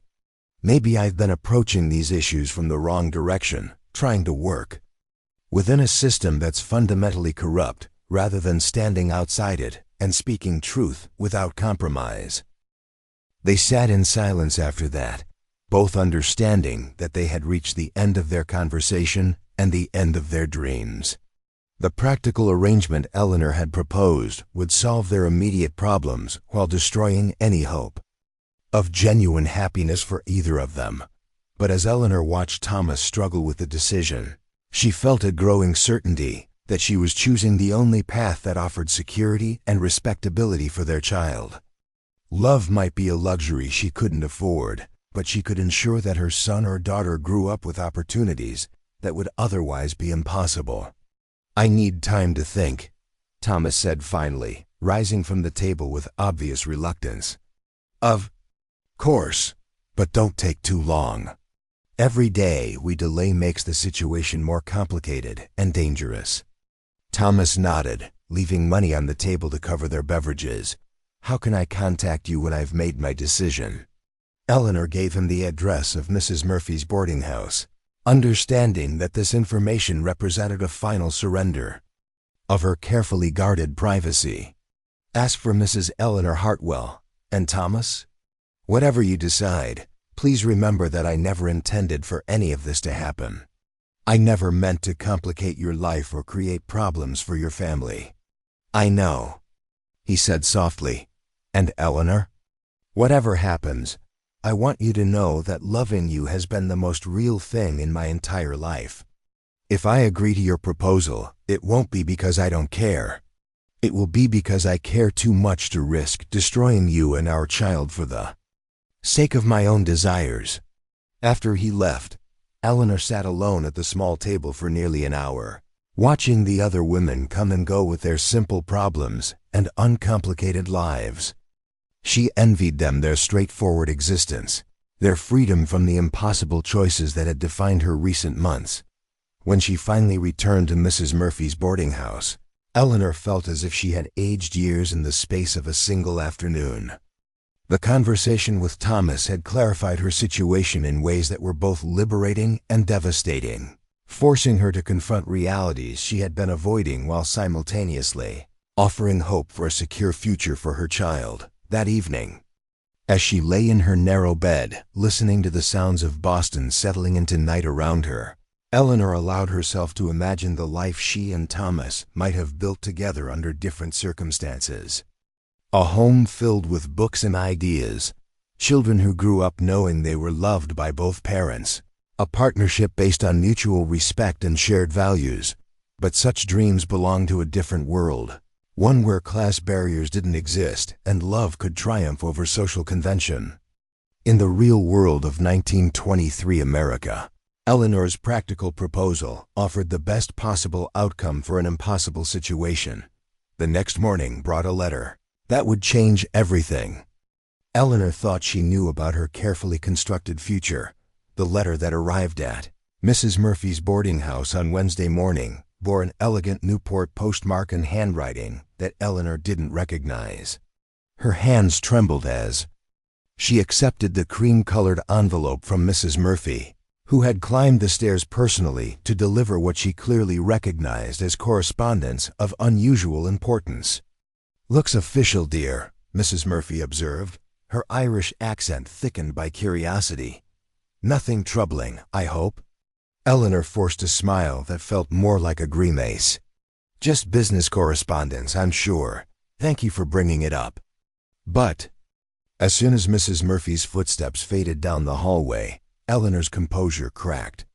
The elegant script on the envelope belonged to a woman's hand, written with the confidence of someone accustomed to social correspondence. More disturbing still was the fact that anyone in Newport knew her current address, given that she had shared that information with only Thomas during their painful conversation 3 days earlier. Eleanor's mind raced through possibilities as she turned the envelope over in her hands.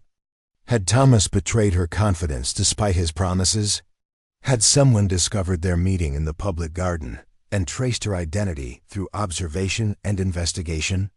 Or was this letter from some entirely unexpected source that threatened to unravel the careful fiction she had built around her new life. The return address offered no clues, simply C. Ashford and a street address in Newport that Eleanor didn't recognize. The name struck her like a physical blow as understanding dawned. Victoria Ashford, Thomas's fiancée, had somehow discovered Eleanor's existence and location. Eleanor sank onto her narrow bed, staring at the letter as if it were a poisonous snake that might strike at any moment. Whatever this communication contained, it represented a catastrophic breach in the secrecy that had protected her since leaving the Blackwood estate.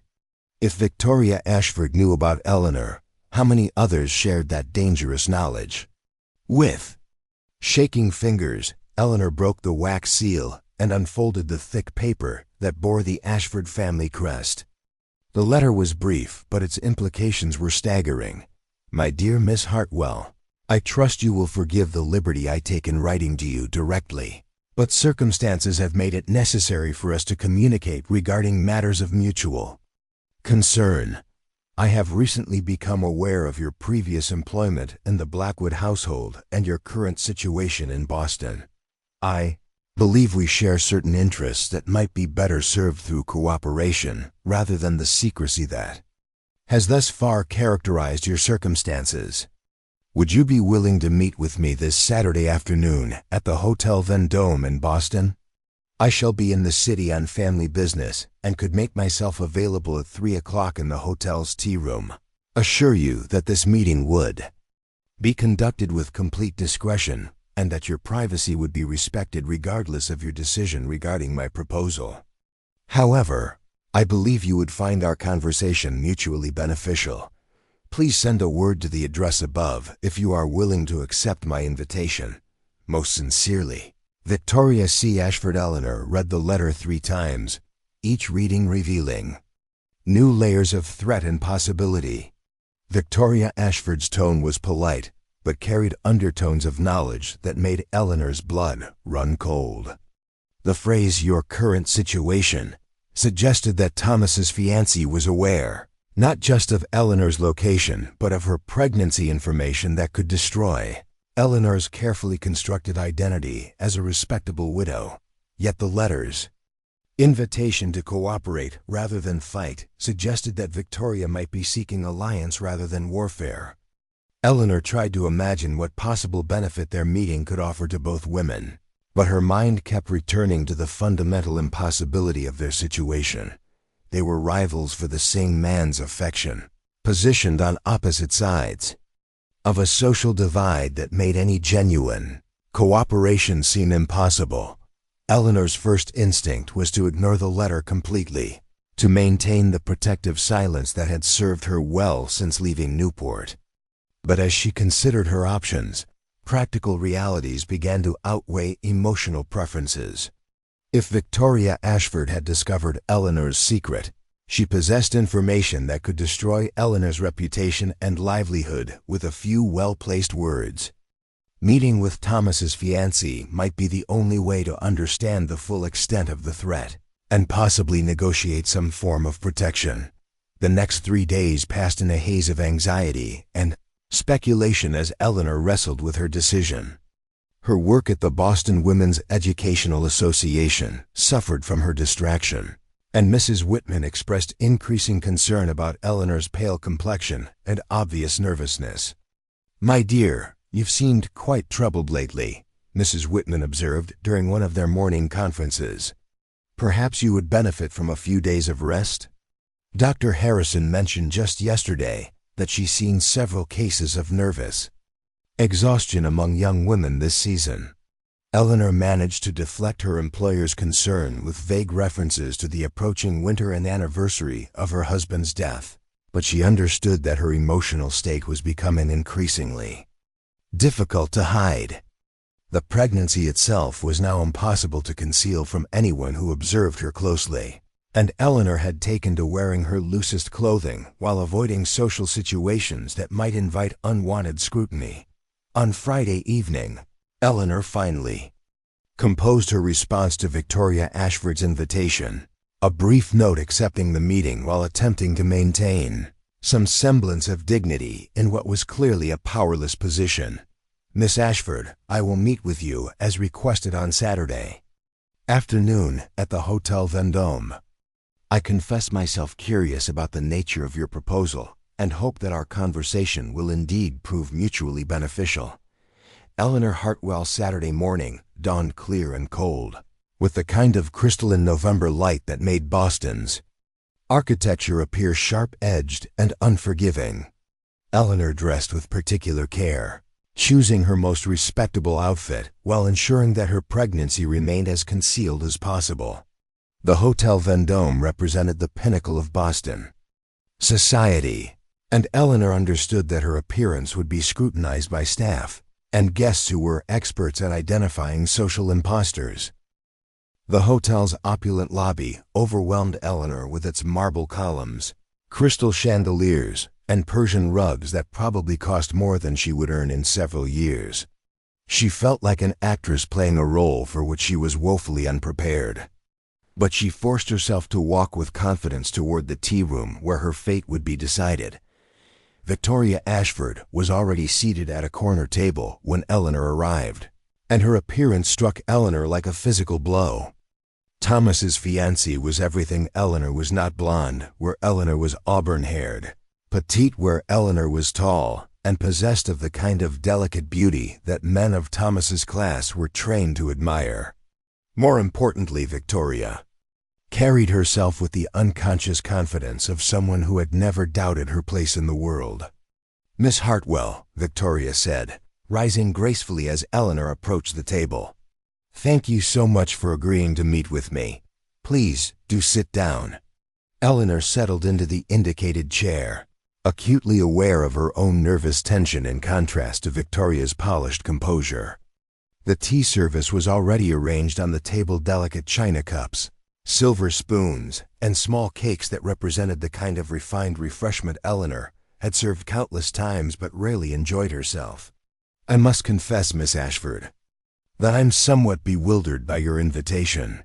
I can't imagine what matters of mutual concern we might have to discuss." Victoria smiled, and Eleanor noticed that the expression didn't quite reach her blue eyes. "Please, let's dispense with pretense. I'm quite aware of your relationship with Thomas Blackwood and the circumstances that led to your departure from his family's employ. I'm also aware of your current condition and the challenges it presents for all parties involved." The directness of Victoria's statement left Eleanor momentarily speechless. She had expected circumlocution and careful probing, not this immediate acknowledgement of the secret she had worked so desperately to protect.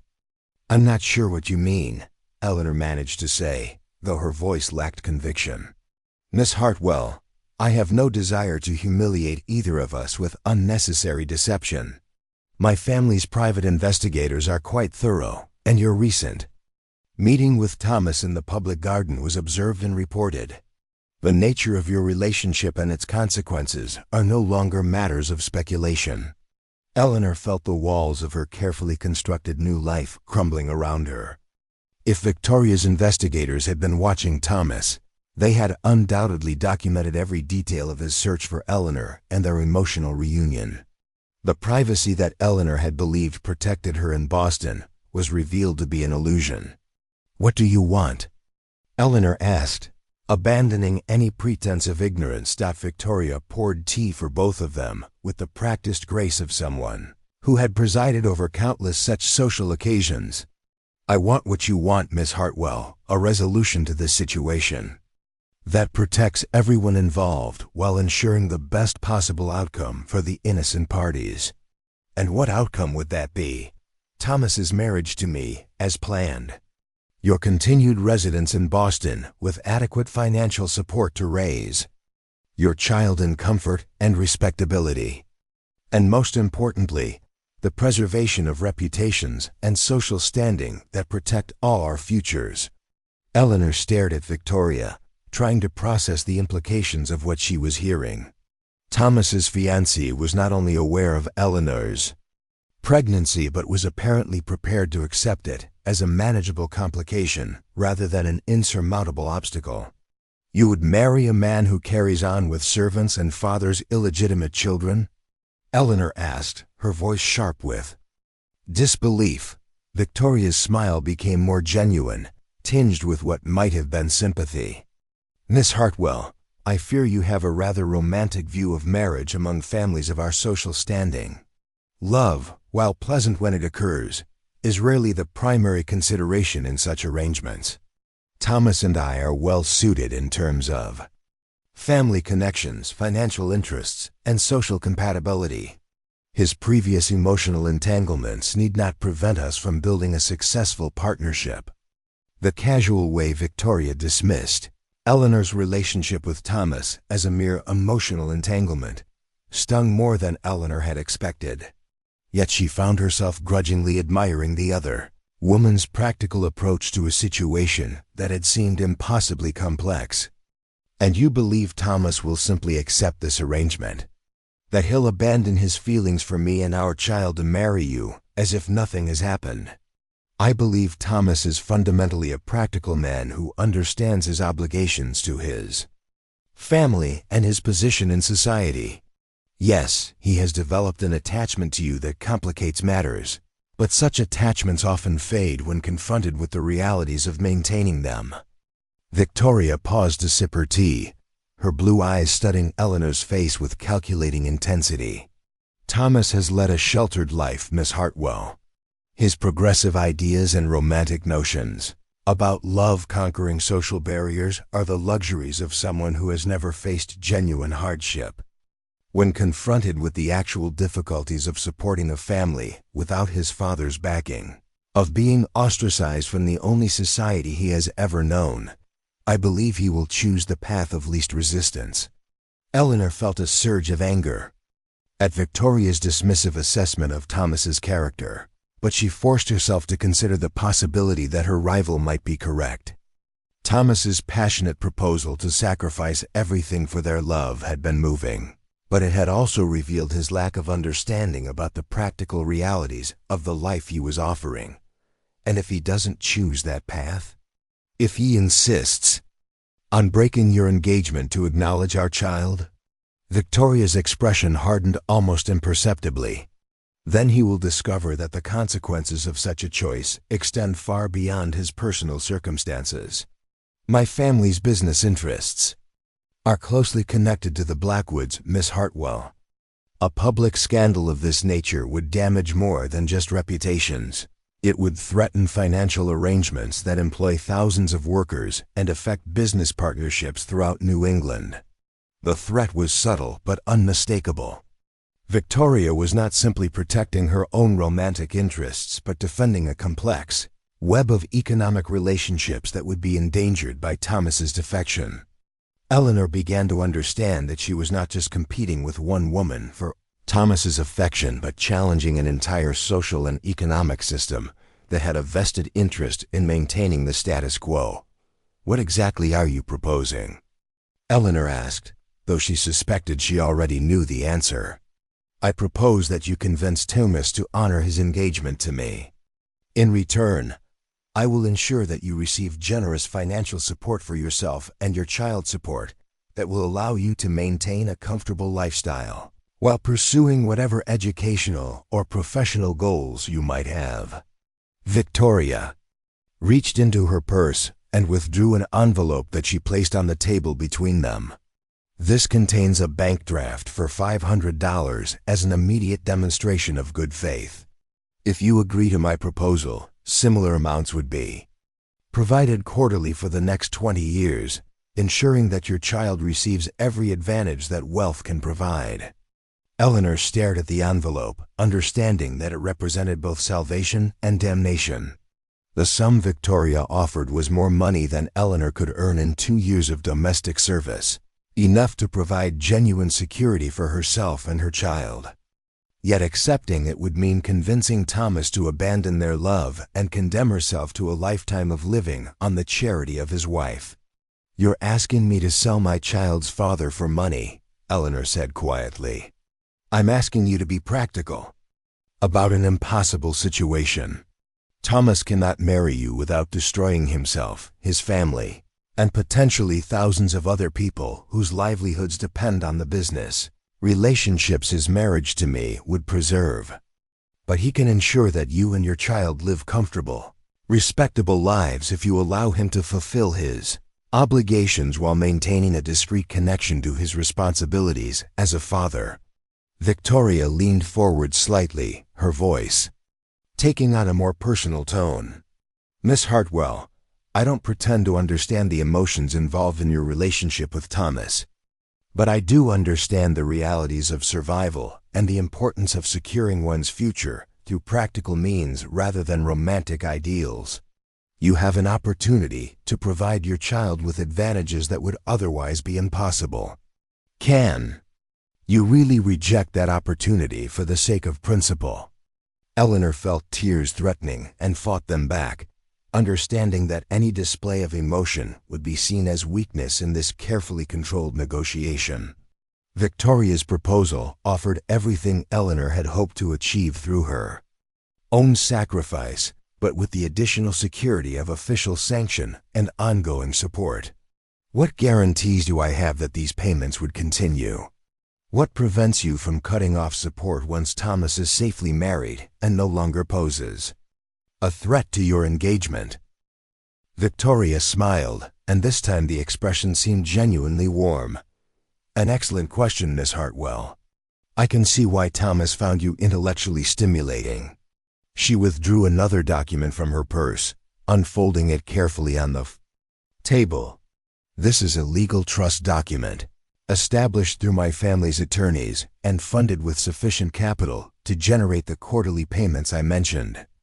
The trust is irrevocable and will continue regardless of my personal circumstances or relationship with Thomas. Eleanor studied the document, noting the official seals and legal language that made Victoria's promise binding rather than merely hopeful. The other woman had clearly anticipated Eleanor's concerns and prepared comprehensive answers to her objections. You've thought of everything, Eleanor observed. I've had several weeks to consider various possibilities and outcomes. Miss Hartwell, I want you to understand that I harbor no personal animosity toward you. In different circumstances, I believe we might have been friends. But circumstances being what they are, I'm offering you the best solution available to an unfortunate situation. Eleanor looked around the elegant tea room, noting the other patrons engaged in their own social negotiations and business arrangements. Victoria was right among people of her class. Such practical solutions to romantic complications were probably commonplace. The difference was that Eleanor had not been born to such pragmatic acceptance of loveless marriages and financial arrangements. I need time to consider your proposal, Eleanor said finally. Of course, but please don't take too long. Thomas is struggling with his own decision, and the longer this situation remains unresolved, the more likely it becomes that someone will make a choice that damages everyone involved. Victoria rose gracefully from the table, gathering her gloves and purse with practiced efficiency. The bank draft is yours regardless of your decision, Miss Hartwell. Consider it compensation for the disruption this conversation has brought to your life. After Victoria departed, Eleanor remained at the table for nearly an hour, staring at the envelope that contained more money than she had ever possessed at one time. The weight of the decision before her seemed almost unbearable except Victoria's proposal and secure her child's future while sacrificing any hope of genuine love. Or reject it and face the uncertain prospect of raising her child in poverty while Thomas struggled with his own impossible choices. The practical advantages of Victoria's offer were undeniable. The money would allow Eleanor to leave domestic service entirely, perhaps to pursue teaching or other work that would use her education, while providing a stable environment for her child. The legal protections would ensure that her child's future was secure, regardless of what happened to the adults involved in creating this complicated situation. Yet accepting the proposal would mean living the rest of her life as a kept woman, dependent on the charity of her lover's wife and forever barred from the kind of genuine partnership she had glimpsed during her time with Thomas. More painfully, it would mean convincing Thomas to abandon the love they shared for the sake of social convention and financial security. Eleanor finally gathered the envelope and made her way back to Mrs. Murphy's boarding house, her mind churning with calculations and possibilities. The boarding house felt different as she climbed the stairs to her room, less like a temporary refuge, and more like a permanent prison where she would spend the rest of her life hiding from the truth of her circumstances. That evening, Eleanor sat at the small writing desk in her room and composed the most difficult letter of her life. Thomas, I have received a visit from Miss Ashford that has clarified our situation in ways I had not previously understood. She has made me an offer that would provide for our child's future, while allowing you to fulfill your family obligations without scandal. I find myself faced with a choice between love and security, between romantic ideals and practical necessities. As much as my heart rebels against the decision, I believe I must choose security for our child's sake. Miss Ashford has offered to provide substantial financial support for our child's upbringing and education in exchange for your marriage proceeding. As planned, the offer includes legal protections that would ensure our child's welfare regardless of future circumstances. I know this decision will cause you pain, as it causes me indescribable anguish. But I have come to understand that our love, however genuine, cannot overcome the practical realities of our different positions in society. More importantly, I cannot risk our child's future on romantic hopes that may prove insufficient when confronted with the harsh realities of survival. Please do not contact me again. The decision is made, and any further communication between us would only make an already unbearable situation more painful for both of us. I will always treasure the memory of our time together and the intellectual partnership we shared. But that chapter of our lives must now end so that our child can have the secure future he or she deserves. Eleanor P.S. Please know that this decision comes from love, not indifference. I love you too much to allow my feelings to destroy your future or endanger our child's welfare. Eleanor sealed the letter before her courage could fail, understanding that she was closing the door on the only genuine love she had ever known. The sacrifice was almost unbearable, but the alternative, condemning her child to poverty and illegitimacy while watching Thomas struggle against insurmountable social barriers, seemed even worse. The next morning, Eleanor posted the letter and began the process of transforming herself from a woman in love to a practical mother focused solely on her child's welfare.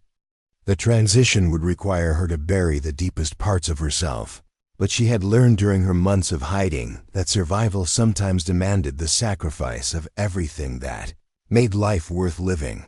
Victoria's bank draft provided immediate relief from the financial pressures that had haunted Eleanor since leaving Newport, but it also marked the beginning of a new kind of imprisonment. She was no longer a servant struggling for independence, but she was not free either. She had become a kept woman whose comfort depended on maintaining secrets and accepting the charity of her rival. 3 days later, Eleanor received Thomas's response, a letter that contained only 4 words: I understand. Be well. The brevity of his response told her everything she needed to know about his state of mind. Thomas had accepted her decision, but the cost of that acceptance was evident in the careful distance of his farewell. He was protecting himself from further pain by accepting her sacrifice as final and irrevocable. Eleanor carefully filed both letters in the small box where she kept her most precious possessions, her father's watch, his copy of Shakespeare's sonnets, and now the written record of the love she had chosen to abandon for the sake of practical necessity. As winter deepened around Boston, and Eleanor entered the final months of her pregnancy, she began to understand that she had achieved everything she had hoped for when she first fled Newport: financial security, social respectability, and protection for her unborn child. Yet the victory felt hollow, purchased at the cost of the only genuine happiness she had ever known. The child growing within her would have every advantage that Victoria's money could provide, but Eleanor would spend the rest of her life wondering What might have been possible if love had been enough to overcome the barriers that society placed between them. In accepting Victoria's proposal, Eleanor had secured her child's future while sacrificing her own dreams. It was, she told herself repeatedly, the right choice. But knowing something was right did not make it less painful to live with the consequences of that choice every day for the rest of her life. The child was born on a bitter February morning in 1924, when Boston lay buried beneath 3 feet of snow, and the wind howled through the streets like a banshee announcing the arrival of something extraordinary.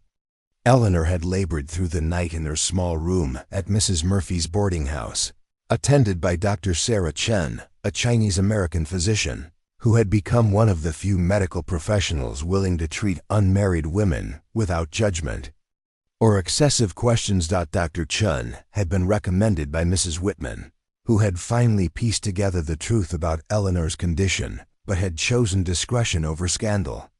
The older woman's acceptance had been both surprising and profoundly moving to Eleanor, who had grown accustomed to expecting rejection from those who discovered her secret. A daughter, Dr. Chen announced as dawn light filtered through the frost-covered windows. Strong lungs, good color, and fighting spirit, just like her mother, I suspect. Eleanor held her daughter for the first time with trembling hands, studying the tiny face that bore unmistakable traces of Thomas's features.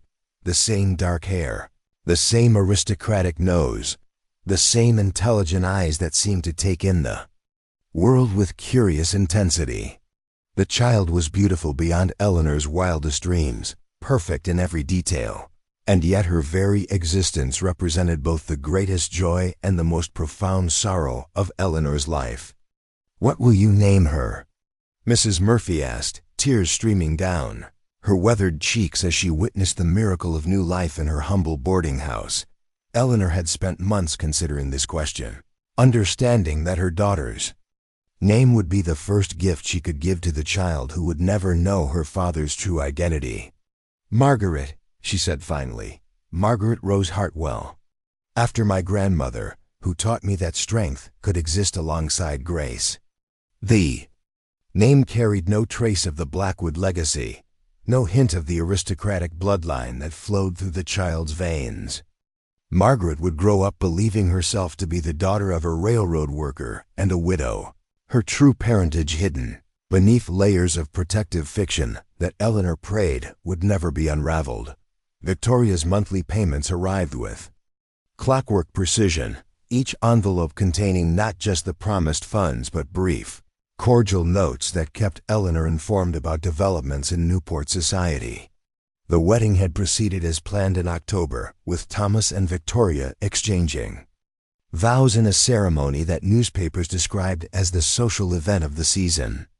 The coverage included detailed descriptions of Victoria's gown, the elaborate floral arrangements, and the distinguished guest list, but Eleanor noticed that none of the articles mentioned the groom's emotional state or enthusiasm for his new marriage.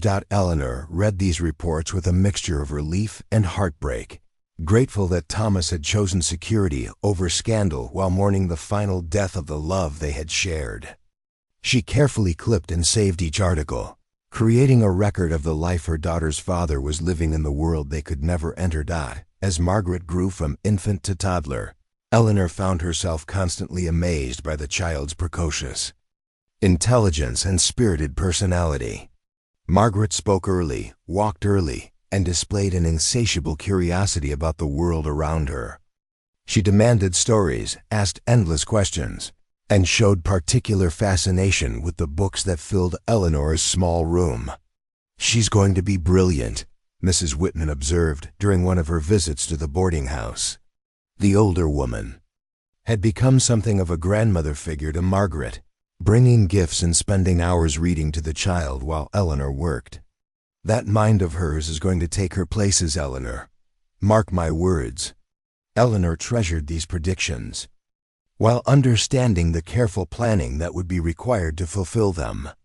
Margaret's education would need to be exceptional to compensate for the limitations of her birth, and Eleanor was determined to ensure that her daughter received every advantage that Victoria's money could provide, When Margaret turned 3, Eleanor made the difficult decision to leave Mrs. Murphy's boarding house and establish a more permanent home for her growing daughter.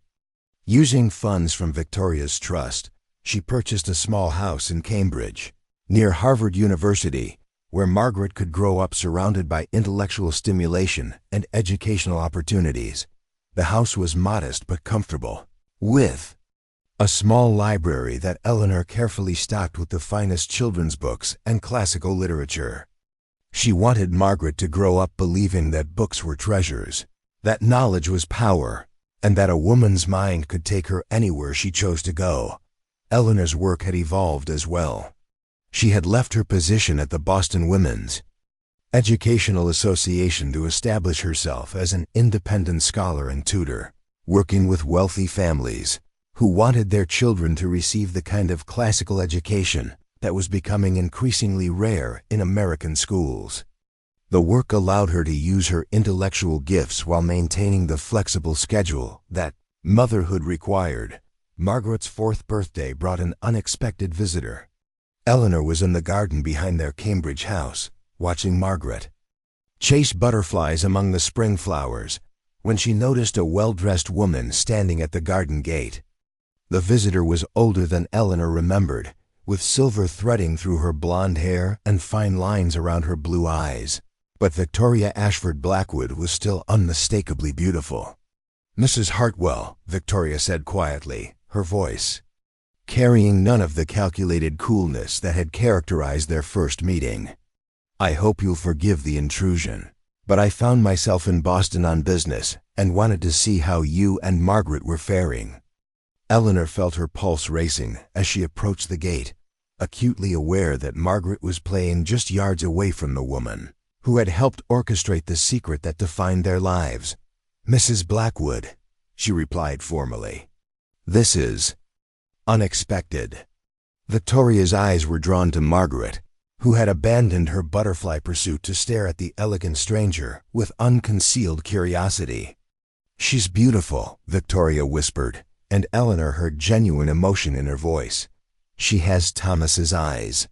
The acknowledgement of Margaret's paternity, spoken aloud for the first time in 4 years, hung in the air between them like a bridge across the chasm of secrecy that had separated their worlds. Eleanor found herself studying Victoria's face, searching for signs of resentment or jealousy, but finding only a kind of wistful sadness that she hadn't expected. "Would you like to come in for tea?" Eleanor asked, the words escaping before her. Rational mind could prevent them. Victoria's smile was both grateful and melancholy. "I would like that very much." As they sat in Eleanor's modest parlor, watching Margaret play with her wooden blocks, Victoria shared news that Eleanor had not heard through newspaper accounts or business correspondence. Thomas had thrown himself into his reform work with an intensity that bordered on obsession, traveling constantly to investigate working conditions in factories and mines throughout New England. His marriage to Victoria was cordial but distant, a business partnership that fulfilled social expectations while providing little personal satisfaction for either party. "He never asks about you directly," Victoria said quietly, accepting Eleanor's offer of tea with hands that trembled slightly. "But I see him sometimes, staring out the window toward Boston, and I know he's wondering about Margaret, about whether she's healthy and happy, whether she's learning to read, whether she has his love of books and ideas." Eleanor felt tears threatening at this glimpse into Thomas's emotional state. "Does he know about her name, about where we live?" "I've told him nothing specific, but I think he's pieced together some details from my absence today. He's not a stupid man, Eleanor, and his feelings for you didn't disappear simply because duty required him to marry me." Victoria paused, watching Margaret stack blocks with the focused determination of a small engineer. "I've come to understand something over these past 4 years. I thought I was being practical when I arranged our marriage and your financial support. I told myself that everyone would benefit from the arrangement. Thomas would fulfill his family obligations, you would have security, and I would have the social position I'd been raised to expect. And now?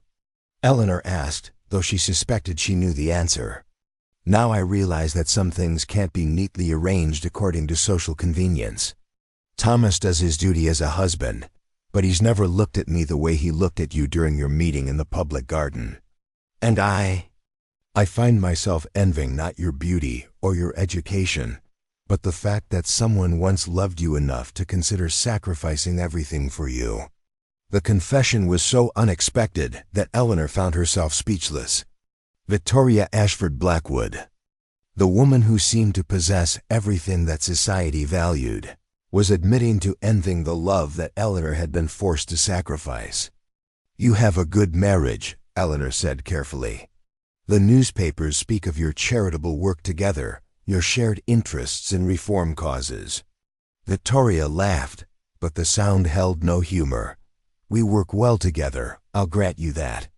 Thomas channels his frustrated energy into social causes, and I organize the social events that raise money for his projects. We're excellent partners in good works. But partners, Eleanor, not lovers, never lovers. Margaret chose that moment to toddle over to Victoria, offering her a wooden block with the generous spirit that characterized her approach to new people. Victoria accepted the gift with obvious emotion, her composure finally cracking as she studied the child's face with hungry intensity. She's so like him, Victoria whispered. The way she tilts her head when she's thinking, the way her eyes light up when she discovers something new. Thomas was exactly like that as a child, according to his mother. Eleanor watched this interaction with growing unease, understanding that Victoria's visit represented more than just curiosity about Margaret's welfare. The other woman was struggling with emotions that threatened to complicate the careful arrangement that had protected all of them for 4 years. What do you want, Victoria? Eleanor asked gently, using her rival's first name for the first time. I want to be part of her life, Victoria said simply. Not as a replacement for you, but as an aunt, perhaps. Someone who can provide opportunities and experiences that even your excellent care can't offer. The request was both reasonable and terrifying. Eleanor understood the advantages that Victoria's social connections could provide for Margaret, but she also recognized the dangers of allowing the child to become attached to a woman whose presence represented constant risk of exposure. She's too young to understand complicated relationships, Eleanor said carefully. And if she begins to see you regularly, she asks questions that I'm not prepared to answer. Then perhaps it's time to prepare, Victoria replied quietly. Eleanor, Margaret is going to grow up asking about her father. Children always do. Wouldn't it be better if she learned the truth from people who love her, rather than discovering it by accident or through malicious gossip? The suggestion sent chills through Eleanor's entire body. The secret of Margaret's parentage was the foundation upon which their entire life was built. Revealing the truth would mean abandoning the comfortable fiction of Eleanor's widowhood and confronting Margaret with the reality of her illegitimate birth. She's 4 years old, Eleanor protested. She doesn't need to know about adult complications and social scandals. No, but she does need to know that her father was a good man who would have loved her if circumstances had permitted. Right now, she believes he died before she was born. When she's older, when she starts asking more detailed questions, what will you tell her then? Victoria rose from her chair and moved to the window, where Margaret was now attempting to build a tower tall enough to reach the windowsill. I've watched Thomas struggle with the knowledge that his daughter exists, but that he can never acknowledge her. I've seen him pour that frustrated love into his work, trying to improve conditions for other people's children, because he can't provide for himself. It's destroying him, Eleanor, and it's destroying our marriage in the process. Eleanor joined Victoria at the window, both women watching Margaret's determined construction project. What are you suggesting? I'm suggesting that we find a way to give Margaret access to both her parents while protecting everyone from scandal. Thomas could visit as your family friend. After all, wealthy philanthropists often take interest in the families of their employees. Margaret could grow up knowing him as a kind man who helps her mother with her work, who brings her books and asks about her studies. The plan Victoria outlined was both elegant and dangerous. It would allow Thomas to know his daughter, while maintaining the social fiction that protected his reputation. But it would also create new risks and complications that could destroy all of them if mishandled. "And what about you?" Eleanor asked. "What role would you play in this arrangement?" Victoria's smile was sad but determined. "I would be exactly what I proposed, Margaret's aunt by affection, if not by blood. Someone who can introduce her to social opportunities, educational experiences, and cultural advantages that will serve her well as she grows older." Over the following hours, as Margaret napped and the two women continued their conversation, a complex plan began to emerge. Thomas would begin visiting Eleanor's home as a patron of her tutoring work, providing financial support for her educational services while gradually building a relationship with his daughter. Victoria would serve as Eleanor's social sponsor, introducing her to Boston society as a respectable widow, whose intellectual gifts made her a valuable addition to various charitable and educational organizations. The arrangement would require careful choreography and constant vigilance, but it offered something that Eleanor had never dared to hope for: a way for Margaret to know both her parents while maintaining the social protection that her future required. "There's one condition," Eleanor said as the afternoon shadows began to lengthen. "Margaret's welfare must come before everyone else's feelings. If this arrangement becomes complicated or dangerous for her, it ends immediately." Victoria nodded, solemnly agreed. "Whatever else we may be to each other, we're both women who want the best for that child." The next 5 years unfolded according to the careful script that Eleanor and Victoria had devised. Thomas began visiting regularly, initially maintaining the formal distance of a patron, reviewing his investment, but gradually relaxing into the role of family friend. Margaret adored him from their first meeting, drawn to his gentle manner and obvious delight in her intellectual curiosity. Uncle Thomas, as Margaret learned to call him, brought books and puzzles, helped with mathematics lessons, and spent hours listening to her detailed reports about her discoveries in Eleanor's garden or her adventures at the neighborhood library. He never spoke of his own childhood or family, maintaining the careful boundaries that their arrangement required. But Eleanor could see the love and pride in his eyes whenever he watched Margaret struggle with a particularly challenging problem or master a new skill. Victoria's role was equally important but more complex. She became Eleanor's social sponsor, introducing her to Boston's intellectual circles as a brilliant widow whose classical education made her a valuable contributor to various educational and charitable causes. Through Victoria's connections, Eleanor began teaching at an exclusive private school for girls, work that provided both intellectual satisfaction and increased financial security. Margaret thrived in this carefully constructed environment, growing into a confident, articulate child whose obvious intelligence impressed everyone she met. She excelled at her studies, devoured books with a voracious appetite, and displayed the kind of natural leadership that suggested she would make her mark on the world regardless of the circumstances of her birth.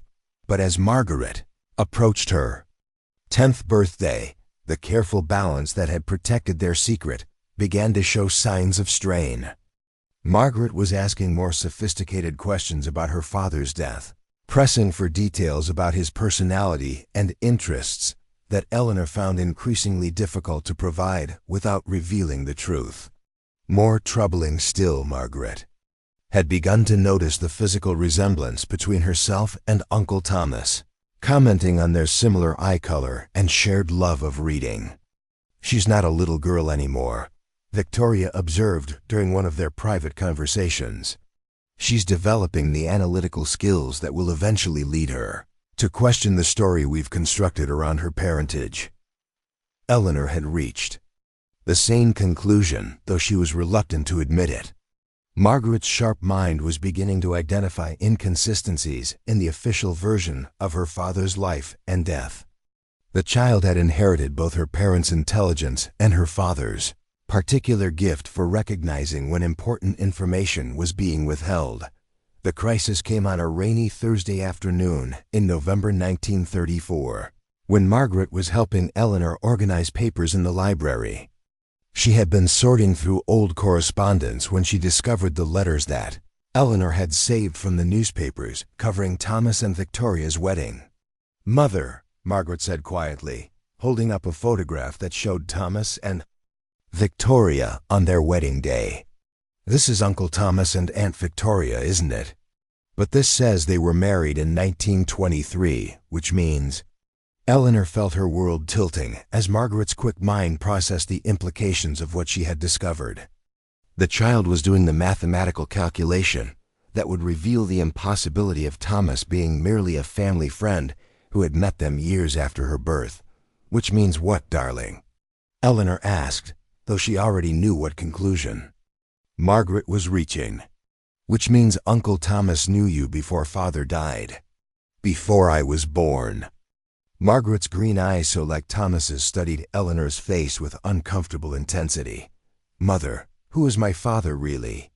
The moment Eleanor had dreaded for 10 years had finally arrived, but instead of the catastrophe she had anticipated, she felt an unexpected sense of relief. The weight of maintaining the secret had grown heavier with each passing year, and Margaret's intelligence made further deception both futile and unfair. "Your father," Eleanor said carefully, "is a good man who couldn't marry me because of circumstances beyond his control. Everything else we told you about him is true. He's intelligent, kind, and he would love you very much if he could acknowledge you publicly."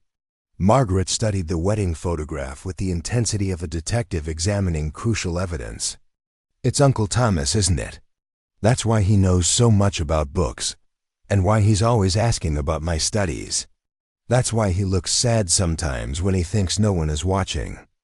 Eleanor felt tears streaming down her face as she nodded confirmation of her daughter's deduction. "Yes, darling. Thomas Blackwood is your father." What followed was the most difficult conversation of Eleanor's life, as she attempted to explain the social and economic forces that had made their family's unusual arrangement necessary. Margaret listened with the serious attention she brought to all important subjects, asking thoughtful questions about social class, marriage customs, and the reasons why love alone wasn't always sufficient to overcome practical obstacles. "So, you and Father couldn't marry because he needed to marry someone from a wealthy family?" Margaret asked, struggling to understand the concepts that governed adult relationships. "Exactly. And because I was working as a servant in his family's house, which made our relationship scandalous according to society's rules." Margaret considered this information with the philosophical approach she brought to all puzzles. "But if Father loves us, and if Aunt Victoria knows about us and doesn't mind, why do we have to keep it secret? Why can't we just be a family?" The question revealed both Margaret's innocence and her natural intelligence. She could understand the practical problems, but couldn't quite grasp why social conventions should be more powerful than emotional bonds. "Because," Eleanor explained gently, "sometimes protecting the people we love means making sacrifices that seem unfair, but serve everyone's best interests in the long run." Over the following weeks, the revelation transformed Margaret's understanding of her family, while strengthening rather than weakening the bonds between them. Thomas, freed from the constraint of maintaining emotional distance, was able to express his paternal pride more openly. Victoria, relieved of the burden of maintaining the fiction, began sharing stories about Thomas's childhood and family history that helped Margaret understand her heritage. Margaret adapted to the truth with the resilience that had characterized her entire childhood, though she struggled with some aspects of her situation. She was particularly troubled by the knowledge that her birth was considered illegitimate by society's standards, and that this status could limit her opportunities despite her obvious intelligence and capabilities. "It's not fair," she declared. During one of their evening conversations, "I didn't choose to be born, and I certainly didn't choose the circumstances of my birth. Why should I be punished for decisions that adults made before I existed?" Eleanor recognized in her daughter's frustrated sense of justice the same passion for reform that drove Thomas's professional work. Margaret was developing the intellectual and moral framework that would guide her throughout her life, and Eleanor felt proud of the young woman her daughter was becoming. As Margaret entered adolescence, the unconventional family arrangement that had protected her childhood began to evolve into something even more complex. She spent summers at Victoria's estate in Newport, receiving the kind of social education that would allow her to move confidently in elite circles when she came of age. During the school year, she lived with Eleanor in Cambridge, pursuing the rigorous academic program that would prepare her for college and professional life. Thomas's relationship with his daughter deepened into genuine friendship as Margaret matured. He valued her opinions, shared his work with her, and began preparing her to understand the business and social responsibilities that came with the Blackwood family wealth. Though he could never acknowledge her publicly as his heir, he was determined to ensure that she possessed the knowledge and skills necessary to make her own mark on the world. "She's going to be extraordinary," Thomas told Eleanor during one of their rare private conversations. "Not because of her family connections, but because of her character and intelligence. Whatever name she chooses to carry into the world, she's going to make it mean something." The prediction proved accurate. Margaret graduated from high school as valedictorian, earned a scholarship to Radcliffe College, and began her studies with the same determination that had characterized her childhood. Learning. She chose to study economics and social policy, subjects that would allow her to understand and address the kind of systemic inequalities that had shaped her own family's experience. During her sophomore year at Radcliffe, Margaret met Jonathan Pierce, a young man from a middle-class Boston family who shared her passion for social justice and her belief that inherited privilege carried obligations to serve the common good. Their relationship developed slowly, built on intellectual compatibility and shared values rather than the kind of passionate attraction that had characterized Eleanor and Thomas's romance. "He's perfect for her," Victoria observed as she and Eleanor watched Margaret and Jonathan debate economic theory during a dinner party at the Cambridge house. "He sees her intelligence first, her beauty second, and her complicated family history hardly at all." Eleanor agreed, though she felt a pang of nostalgia for the kind of all-consuming love that she had shared with Thomas. Margaret's approach to romance was more practical than her mother's had been, perhaps because she had learned from observing the consequences of allowing emotion to override judgment. Margaret and Jonathan married in the spring of 1945, a small ceremony attended by the peculiar extended family that had shaped Margaret's childhood. Thomas walked her down the aisle as the family friend who had guided her education, while Victoria served as her matron of honor. Eleanor watched from the front pew, her heart full of pride for the remarkable young woman her daughter had become, and gratitude for the unconventional community that had made Margaret's success possible. The newlyweds settled in Washington, D.C., where Jonathan had accepted a position with the State Department, and Margaret began working for a nonprofit organization focused on improving educational opportunities for underprivileged children.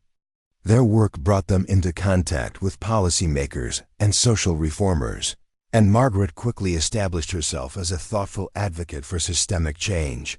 Eleanor remained in Cambridge, continuing her teaching work and maintaining the home that had become a gathering place for the family that love and necessity had created. Thomas visited regularly, bringing news of Margaret's professional success and stories about his grandchildren as they began to arrive. Victoria divided her time between Newport and Washington, serving as the proud aunt who delighted in spoiling Margaret's children while supporting Eleanor's educational initiatives through generous donations. As the years passed, Eleanor came to understand that their unusual arrangement had created something precious, a family defined not by conventional relationships, but by genuine affection and mutual support. The secret that had once seemed like a burden had evolved into a bond that connected four very different people in pursuit of common goals. Thomas's public work as a social reformer flourished throughout the 1940s and 1950s. His efforts to improve working conditions and expand educational opportunities earning him recognition as one of New England's most influential philanthropists. He never married again after Victoria's death in 1952, dedicating his later years to the foundation work that had become his consuming passion. Eleanor published her first book in 1955, a study of educational methods that drew on her decades of experience teaching children from diverse backgrounds. The work earned critical acclaim and established her as a respected voice in educational reform circles. She never remarried, finding satisfaction in her professional accomplishments and the extended family that continued to gather around her Cambridge home. Margaret's career reached its pinnacle when she was appointed to head a new federal initiative focused on expanding educational opportunities for children in rural communities. Her work brought her national attention and positioned her as a leader in the civil rights movement's efforts to ensure equal education for all American children. When Eleanor died peacefully in 1962, surrounded by the family that love had created and circumstance had shaped, she left behind a legacy that extended far beyond the scandal that had once threatened to destroy her life. Her daughter had become a force for positive change in the world. Her grandchildren were growing up with opportunities that Eleanor had never imagined possible, and the man she had loved had found ways to honor their relationship while fulfilling his social responsibilities. Thomas spoke at Eleanor's funeral, delivering a eulogy that carefully honored her contributions to education and social reform, while avoiding direct reference to their personal relationship. But those who knew the family's secret history heard the deeper emotions beneath his formal words. The grief of a man who had lost the great love of his life and the mother of his beloved daughter. Margaret inherited her mother's house in Cambridge, preserving it as a gathering place for the extended family that continued to honor Eleanor's memory. The library that Eleanor had carefully assembled became a shrine to learning and social justice, inspiring new generations of children to believe that education could transform both individual lives and society as a whole. In the end, Eleanor Hartwell's story became a testament to the power of love to transcend social barriers, the importance of practical wisdom in navigating impossible situations, and the possibility of creating meaningful family bonds that serve the needs of all involved. Her sacrifice had not been in vain. It had created opportunities for her daughter that would have been impossible under conventional circumstances, while allowing the man she loved to fulfill his obligations without destroying his ability to make positive change in the world. The secret that had once seemed like a source of shame became, over time, a source of strength, proof that human connection could flourish even in the most challenging circumstances, and that love, properly channeled, could create legacies that extended far beyond the immediate participants in any romantic relationship. Margaret Rose Hartwell Pierce lived until 1998, dying at the age of 74 after a distinguished career in public service that touched the lives of thousands of children and families. Her own children and grandchildren continued the family tradition of using privilege and education to serve the common good, creating a legacy that honored both their grandmother's sacrifice and their grandfather's vision of social justice. In the quiet corners of Cambridge, Boston, and Newport, there remained those who remembered the story of the servant girl who had loved beyond her station, the aristocrat who had chosen duty over desire, and the child whose very existence had proved that love, however complicated by circumstance, could create something beautiful and enduring in the world. Up next, you've got two more standout stories right on your screen. If this one hits the mark, you won't want to pass these up. Just click and check them out. And don't forget to subscribe and turn on the notification bell so you don't miss any upload from us.